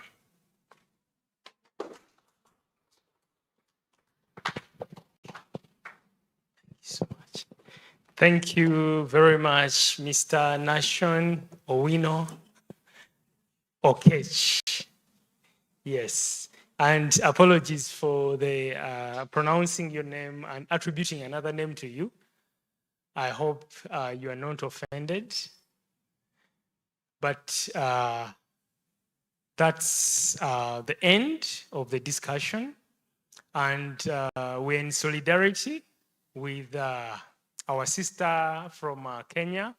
That's Comrade Lurit, our brother from Kenya, Mr. Nation Owino Okech. Yes. So, and we're in solidarity with Youth for Tax Justice Network and Cavendish University. And we believe the tax and fiscal policies generally can be used to address challenges faced by young people. And without any other additional delays, I would like to hand over the microphone to Dr. Faith to do the final closing. Oh, now I would like to call upon Professor Ijo to do the final closing. And I have handed over power peacefully.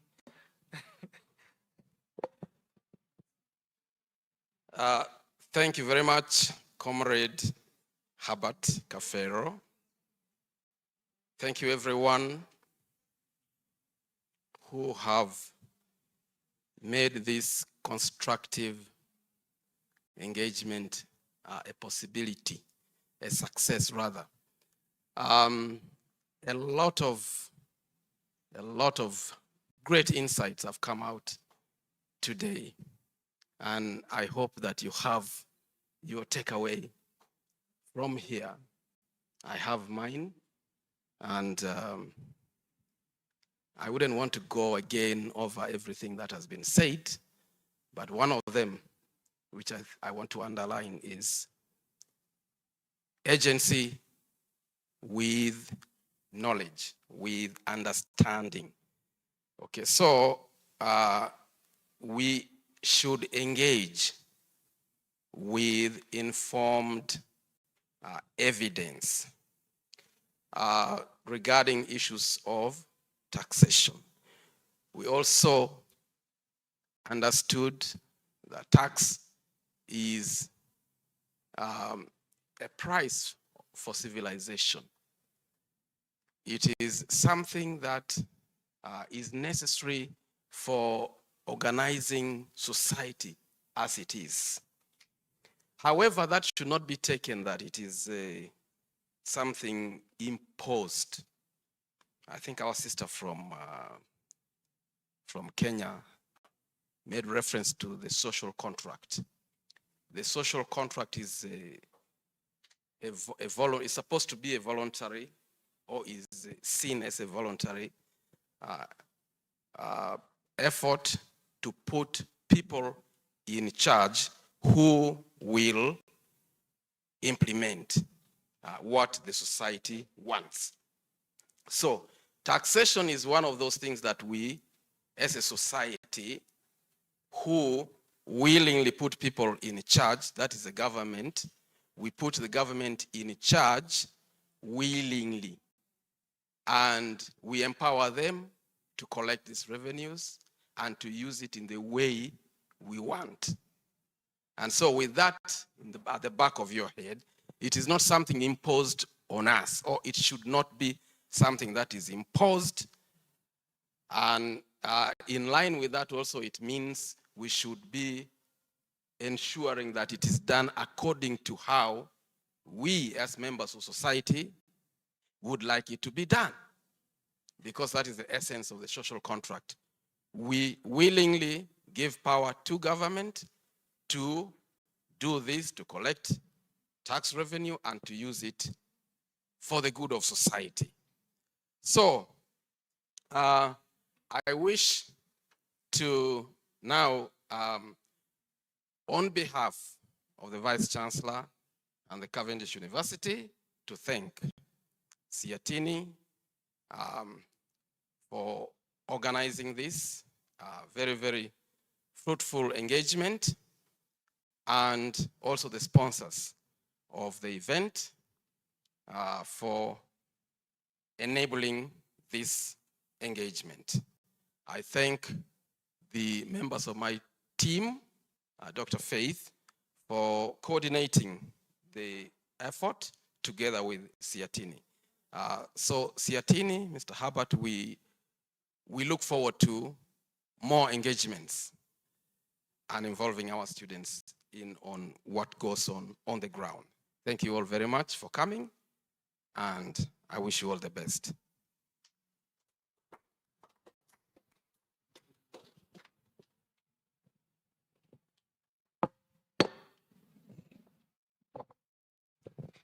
I would like to also thank Professor Ijo, and I would like to also thank Professor Mambusi Andebesa for delivering a very insightful keynote speech.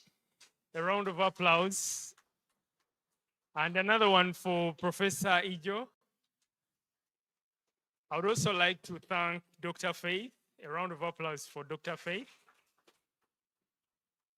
I would like to thank our co-organizers, Youth for Tax Justice Network. I'd also like to thank and recognize Diaconia for all the support. A round of applause. And I would like to thank my colleagues at SEATINI for the coordination and the support. And lastly, I would like to thank all of us for being here. Thank you so much, and the media team for relaying the proceedings to a greater audience out there. And I know many more people will come across this content online, and they will share their feedback, but also learn a thing or two. So this is where we end, and I have successfully handed over power now, finally, to the university, management of Cavendish University. And we look forward to continued collaboration. At SEATINI, we have interest in shaping the next generation of policy makers and policy analysts, social justice champions, and tax justice is just one of the issues we engage on. We have so many other issues we engage on: trade justice, investment, among others. And economic policy issues matter a lot to our survival. We cannot be spectators. We need to be contributors. So this is where we end our EAC Youth Tax Justice Convention. And I have personally enjoyed the discussions. So the feeling is mutual, because I have heard that you have also enjoyed. And I can't wait for the next one. Thank you so much. Have a fruitful week and the rest of the day. Thank you.